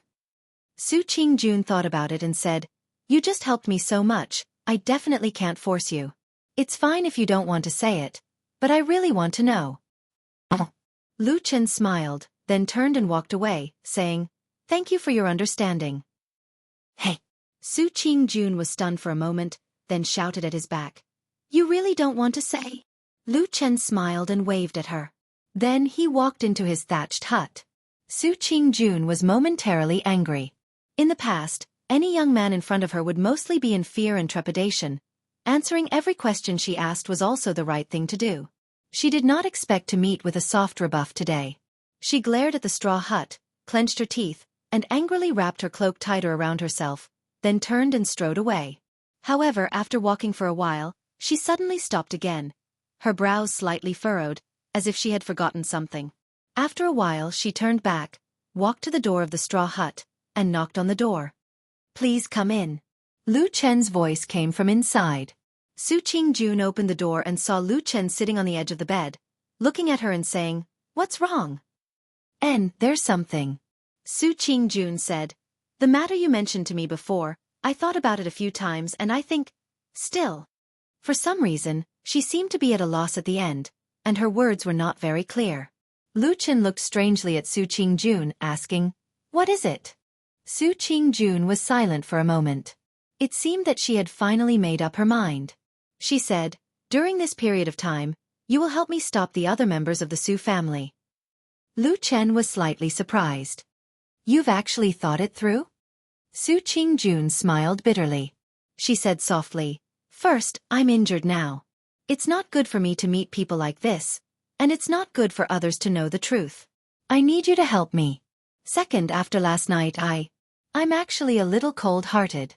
I also feel that it's not good to take care of you like this. Lu Chen frowned and said, I haven't asked you, but what happened last night? Su Qingjun said indifferently, It's not a big deal. Sumo's group of 3 are used to being insolent in Kunwu City. They provoked someone and got into a conflict. After a big fight, they asked someone else to fight again. They said that person was only a very strong cultivator at the peak of the foundation building realm. Who would have thought that in the end, another person with strange Taoist techniques, Jean Dan Friar, would appear? Lu Chen was silent. After a moment he nodded and said, No wonder. Su Qingjun also seemed unwilling to talk about this topic. She looked up at Lu Chen and said, Can you help me with this matter? Lu Chen smiled. He met her gaze and said, You're only asking me to help you stop people because it's not good for you to meet people. I don't want to do this. Su Qingjun frowned and said, Why? If I help you with this matter, I'll offend many people in the Su family. Have you thought about it? Lu Chen said indifferently, I'm neither your relative nor friend, and I have no enmity with the other people in the Su family. Why should I provoke this kind of trouble? Su Qingjun was startled. She seemed to be surprised by Lu Chen's sudden coldness and outspokenness. She said, Didn't you? Lu Chen gently waved his hand and said, In fact, you still feel from the bottom of your heart that it's only right and proper for others to help you, don't you? Su Qingjun was silent for a long time. Then she lightly pursed her lips and said, I was wrong. Her complexion was a bit pale because of her injuries, but it also added a bit of a graceful beauty that made people feel sorry for her. However, Lu Chen seemed to turn a blind eye to this. He just calmly looked at her without saying a word. Su Qingjun raised her head and looked at him. She said, I've thought about it. It's not good for me to show my current appearance to others. I do need your help this time. Are you willing to help me? If you need me to give you some compensation, we can discuss it. At this point, she seemed to be a little embarrassed and said with a hint of self-mockery, Anyway, I just owed you a huge favor. I'll owe you a little more in the future. I'll just treat it as if I'll repay you slowly in the future. Lu Chen looked at her slightly pale but still beautiful face. After a while he suddenly sighed and said, Since it's come to this, I'll help you to the end. Su Qingyan immediately smiled sweetly and said, Thank you. You're really a good person. A good person. Lu Chen murmured and shook his head. He then looked at Su Qingjun and said seriously, I can help you with this matter, but I can't do it alone. In order to stop someone, I will definitely offend someone. So, you must support me. Su Qingjun nodded and said, Okay. Lu Chen had no intention of brushing it off. Instead, he stared into her eyes and said, I'll make it clear. I want you to support me. You can ignore ordinary insults, but if someone attacks me, you'll hit him where he hits me. You'll have to return double the amount of damage. Su Qingjun suddenly became silent. After a while, she smiled bitterly and said, I really want to agree, but I'm really worried that when the time comes, I won't be able to do it. Lu Chen nodded and looked at the woman with a gentler gaze. He said, It's rare that you're willing to tell me the truth. After a pause he said, Or do you feel embarrassed? Yes. Su Qingjun said with some distress, I also know that the people in my family are not all good people. There are also many bad things. But we all grew up in a family, and there are so many relatives connected by blood. I grew up among these people, it's really... Even if they always take advantage of you and make you work hard for them, even if you get injured and vomit blood, none of them come to see you. Can't you feel embarrassed like this? Su Qingjun looked like she was struggling. In the end, she smiled bitterly and said, My master also reprimanded me for this matter several times. He also scolded me that if I don't change my mind, it will be difficult for me to become a great person in the future. Lu Chen was startled and said with some surprise, That old man Mu Yuan actually said that to you? Su Qingjun sighed and said, Master loves me so much that he hates me for not becoming steel. Of course, these words can't be taken seriously. Hey, don't talk nonsense. How dare you call my master an old man? She lowered her voice and said, "My master is good to me, but his temper is not so good to others. Be careful not to be caught by him. Then you will be in trouble." Lu Chen looked at her and suddenly laughed. He nodded and said, "All right, because of what you said, I will teach you a way." "What way?" Su Qingjun was a little surprised. Lu Chen said seriously, "Don't you think your attitude is wrong?" "It seems a little, but this is the devil in the heart." Lu Chen suddenly interrupted Su Qingjuan's words. Su Qingjun was startled and said, "What? Devil in the heart?" "Yes, devil in the heart." Lu Chen said seriously, "Hey, don't look at me with that kind of expression, okay? Although, ugh, I know the term devil in the heart. It sounds really stupid, always giving people the feeling that you are a swindler. How can you be worthy of a prestigious sect like ours? But, think about it, everything about you is good. In the eyes of outsiders, you are almost a perfect girl. But when it comes to the people from the Su family, you become like this. There is something wrong, right?" Su Qingju nodded slowly and said, "Yes." Lu Chen said again, "Actually, I see that you are so smart, you might have thought about these things in your heart. You just can't think of a way to get rid of these burdens in your heart, right?" Burdens in the heart. Devil in the heart? Su Qingjun murmured a few words. Her eyes brightened a little and looked at Lu Chen and said, "You really have a way?" "Yes, of course, whether it works or not depends on the person." "What way? Let me hear it." "Flip the table." "Flip the table?" "Yes, flip the table." At this moment, Su Qingjun only felt that her mind was in a mess. She always felt that everything the man in front of her said was too unreliable. But somewhere in her heart, there seemed to be a strange expectation. Maybe it works.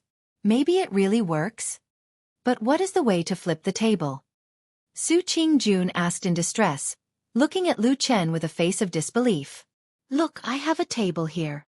Lu Chen pointed to the only wooden table in the thatched hut. "Oh, you hold it," Lu Chen said. Su Qingjun looked at him strangely. She wondered if she had been beaten silly. But after hesitating for a while, she still slowly walked over and held the table with her hand. "How does it feel?" Lu Chen asked. "Well, this is made of wood," Su Qingjun said. Lu Chen rolled his eyes and said, "Nonsense. What else?" Su Qingjun thought for a while and said, "The surface is quite rough and not very smooth. The grain of the tree is also ordinary. It shouldn't be some precious wood.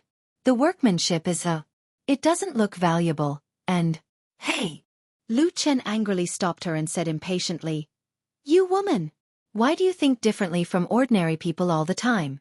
Let me ask you, this table is made of wood. Is it very heavy?" Su Qingjuan's fair fingers grabbed the edge of the table and lifted it. Then she looked at Lu Chen and said, "It's not heavy. Have you forgotten that I am Jin Dan Friar?" "You." Lu Chen looked up at the sky and revealed an expression as if there was nothing left to live for. After a while, he lowered his head, as if he was barely controlling his emotions and the muscles on his face. He said, "Like this, you have to think of this table as the heaviest thing in the world. Because on top of it, it is the devil in your heart that you can't get rid of all these years. It is the hesitation and entanglement that you can't get rid of." Su Qingjuan's expression immediately darkened and turned solemn. Lu Chen's eyes lit up. He clapped his hands and said, "That's it. Then you can flip the table, as if you have gotten rid of all the devils in your heart." Flip. Flip the table. Boom! There was a loud noise, and the flying goose platform seemed to shake. A wooden table broke out of the house and flew high into the air. After a long while, it landed heavily on the ground and broke into pieces with a paw sound. The surroundings were quiet. After a while, Lu Chen's angry voice suddenly came from the dilapidated hut. He shouted, "Hey! Are you going to flip the table or tear down the hut?" "Ah, sorry. I am Jin Dan. I couldn't control myself."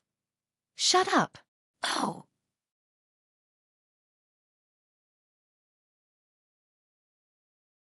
Chapter 161. Jin Dan Friar? What's so great about Jin Dan Friar? Just because you're a golden core cultivator, you can come here and destroy other people's houses? A series of complaints came from the thatched hut with a large hole in the roof. A gloomy Lu Chen was stepping on the broken pieces of the wooden table, trying hard to repair the hole in the roof. Far away from the door, beside the cave, the stone door was half open. Su Qingjun was standing by the door, looking a little guilty as she poked her head out to look at the thatched hut. Occasionally, she could hear the complaints that came with the wind, making her already pink cheeks even redder, revealing a soul-stirring beauty. She suddenly felt her face burning.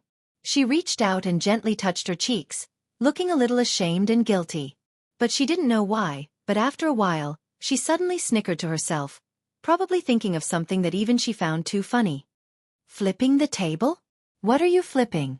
If you have so much strength, why don't you chop down trees?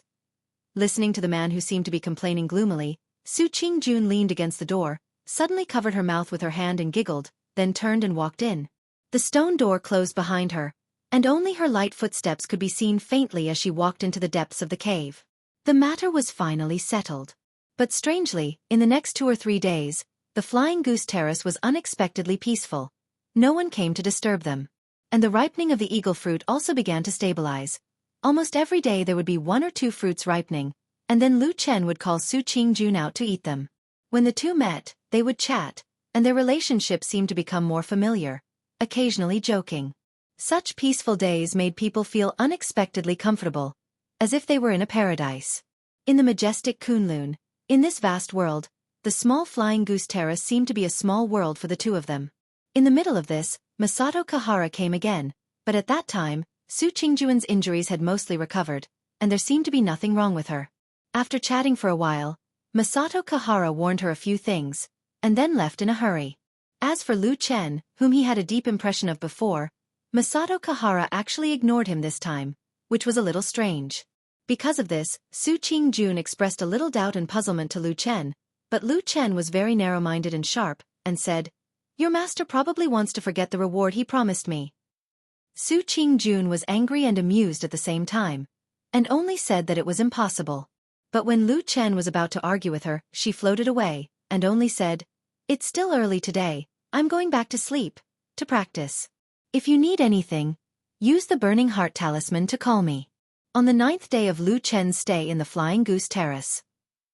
This morning, he got up as usual, looked at the newly repaired roof, touched the table that had been rebuilt with wood, and then went out to fetch water to wash his face.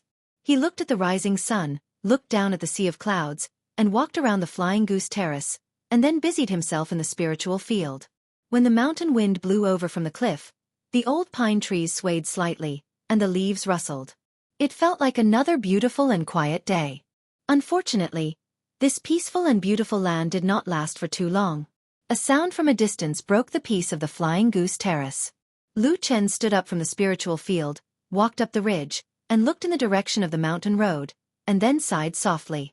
On the mountain road, the 3 brothers, Sumo, Su Qian, and Su Wen, were striding over. Lu Chen put down the things in his hands and looked down. He saw that his body, especially his trousers and shoes, were stained with black mud and dust, and there was a lot of it on his clothes. He did not look like a cultivator at all, and was obviously a tenant farmer.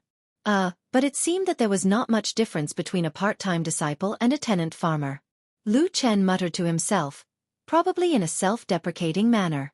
Then, he clapped his hands and walked over. He stopped in front of the 3 Su brothers with a smile on his face about 30 to 40 feet away from the cave. "Senior Su brothers, long time no see." He smiled and cupped his hands and said, "How come you have time to come here today?" When the 3 saw Lu Chen, except for Sumo, who was standing in the middle, Su Qian and Su Wen all nodded, probably thinking that Lu Chen was now helping Su Qingjun. Although he was still far from the level of Su Qingjuan's confidants, he still had basic manners. But after a while, when they saw the black mud on Lu Chen's body and feet, the 3 of them immediately showed contempt and disgust, probably because they thought that Lu Chen was too dirty. "Yes," Su Wen casually responded, waved his hand, as if he was shooing away flies, and said, "We want to see Sister June, don't block the way." With that, the 3 of them prepared to walk forward, but they had only taken 2 steps when they suddenly found that Lu Chen was still standing in the same place, blocking their way. Although he still had a gentle smile on his face, he had no intention of giving way. Su Biao frowned and said, "What is the meaning of this?" Just as Lu Chen was about to speak, he heard Sumo say coldly, Stinking brat, don't look for a beating. Lu Chen paused, his gaze lingering on Sumo's face for a moment, but his expression did not change. He still smiled warmly at the three of them and said, "Three young masters, it's like this. These 2 days, Shiji Su clearly told us that she wants to practice a secret technique, so she will not see anyone for the time being." The expressions of the 3 Su family brothers changed. Sumo seemed to have the worst temper, at least in front of an odd job disciple like Lu Chen. She was the worst. She opened her mouth and scolded, "Bullshit! You said you will go into seclusion, and you will not see her? Who do you think you are?" Lu Chen said, "My status is lowly, of course I cannot be compared to the 3 young masters Su. However, it is precisely because of this that I ask the 3 of you to think about it carefully. I am only an odd job disciple. How would I dare to pretend to be the will of Shiji Su, and recklessly obstruct you?" When these words came out, Su Qian and Su Wen were both startled, and their originally angry expressions eased a little. Su Qian pulled the furious Sumo and said in a low voice, "What he said is somewhat reasonable. Maybe Sister June really has something to do, and it is temporarily inconvenient for her to see us." Before Sumo could speak, Su Wen, who was at the side, already frowned and said, "Even if that is the case, we have already come. Don't tell me we are going to go back like this?" Su Qian said, "Otherwise, what do you want to do?" Sumo snorted and said, "How can I not know Sister June's temper? Everyone move aside. I will go over and knock on the door. If I do it a few more times, she will naturally come out to see us." Finished speaking, she casually walked forward. Lu Chen stood in the same place, and a trace of helplessness appeared on his face as he looked at Sumo. Sumo walked in front of him, and looked at Lu Chen from head to toe. She sneered and said, "Stinking brat, I think you have eaten the heart of a bear and the guts of a leopard. I have already said things like this, and you still dare to block my way?" Lu Chen smiled bitterly and said, "Young Master Su, with your status, I presume that you are also a reasonable person." Bang! Suddenly, there was a muffled sound. It was Sumo who directly lifted her leg and kicked Lu Chen's lower abdomen. Immediately, Lu Chen was kicked to the ground, and he even rolled a few times on the ground. Lu Chen curled up his body. Probably because he had been kicked quite hard, he even began to cough violently, and at the same time, gasped for breath. "Speak your mother's reason." Sumo sneered. "Who do you think you are? Do you think you are qualified to speak reason with me?" After cursing this sentence, he swaggered past Lu Chen. Su Qian and Su Wen followed up, and indifferently glanced at Lu Chen, who was lying on the ground. Then they said to Sumo, How can you be so impulsive? In any case, this person is helping Sister June to plant trees. If you do this, it will not look good on Sister June," Sumo said indifferently. "Pay! A person with this kind of status dares to put on airs in front of us. Isn't that asking for a beating? So be it. So what if Sister June comes over? At most, she will only say a few words to us. It's not a big deal." "Oh, that's true." Su Qian and Su Wen both nodded in agreement. As they spoke, the 3 of them arrived at the stone door of the Abode of Immortals cave. They loudly knocked on the door and shouted, Sister June, come out for a moment. We have something to talk to you about." Lying on the ground, Lu Chen held his lower abdomen with both hands while looking at the stone door of the Abode of Immortals cave. After a while, only a rumbling sound could be heard. After a while, Su Qingjun expressionlessly walked out with a somewhat frosty temperament. It seemed that she was not in a good mood. The 3 brothers of the Su family simultaneously had the same feeling. However, they had long since become proficient in dealing with this sister. Immediately, they surrounded her and fought to be the first to speak. Su Qingjun listened with an indifferent expression. Her gaze passed over the 3 people surrounding her and saw Lu Chen, who had been beaten to the ground in front of her. She saw that his complexion was somewhat pale and that his hands were covering his abdomen. There was also a distinct footprint there. In the morning light, a shadow seemed to suddenly pass through her bright and clear eyes. She seemed to want to say something, to do something, but she slowly lowered her head. Lu Chen lay on the ground. His face did not have much of an expression. He only quietly looked at her. After a while, Su Qingjun suddenly ignored the 3 noisy brothers. She clenched her teeth and strode towards the thatched cottage in the distance. Not long after, she arrived in front of the thatched cottage. She pushed open the door and walked in. The three brothers of the Su family looked at each other in dismay. There was a puzzled expression on their faces. Lu Chen shook his head and sighed.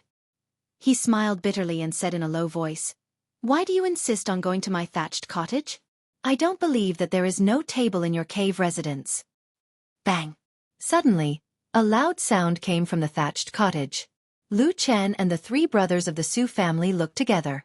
They saw a wooden table break out of the house, smashing a big hole in the roof of the thatched cottage. It flew up high and then fell down heavily. With a crackling sound, it was immediately smashed into pieces. After a while, Su Qingjun slowly walked out of the house. The expression on her face was somewhat strange.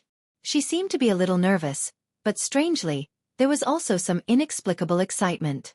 Her hands were clenched into fists. If you looked closely, you could even see that her hands were faintly trembling. It seemed that she was very nervous and excited. She fixed her gaze on Sumo and the others. Then, she slowly walked over. Sumo laughed heartily and greeted her. She laughed loudly and said, Sister June, I know that you are still the best to me. Just now, this blind servant tried to stop me and did not let me see you. I kicked him away. See, you are still the best to me." Before he finished speaking, Su Qingjun had already walked in front of him. Suddenly, her eyes shone with a strange light. She seemed excited and agitated. Her eyes were surging violently like the waves of the sea. Just as Sumo danced and ran over, the woman suddenly lifted her foot. It was as if the scene just now was replaying in an instant. Su Qingjun kicked Sumo's stomach. Then, there was a scream like a pig being slaughtered. Sumo's whole body was kicked up into the air. With a bang, she was kicked directly onto the hard mountain wall. At the same time, accompanied by a few clear sounds of bones breaking, she rolled down. The wind blew over Yantai Mountain. It was silent in an instant. Everyone held their breath, dumbstruck. You're tuning in to the Wisdom Diary YouTube channel. Don't forget to subscribe and join us on this journey to catch the most captivating stories.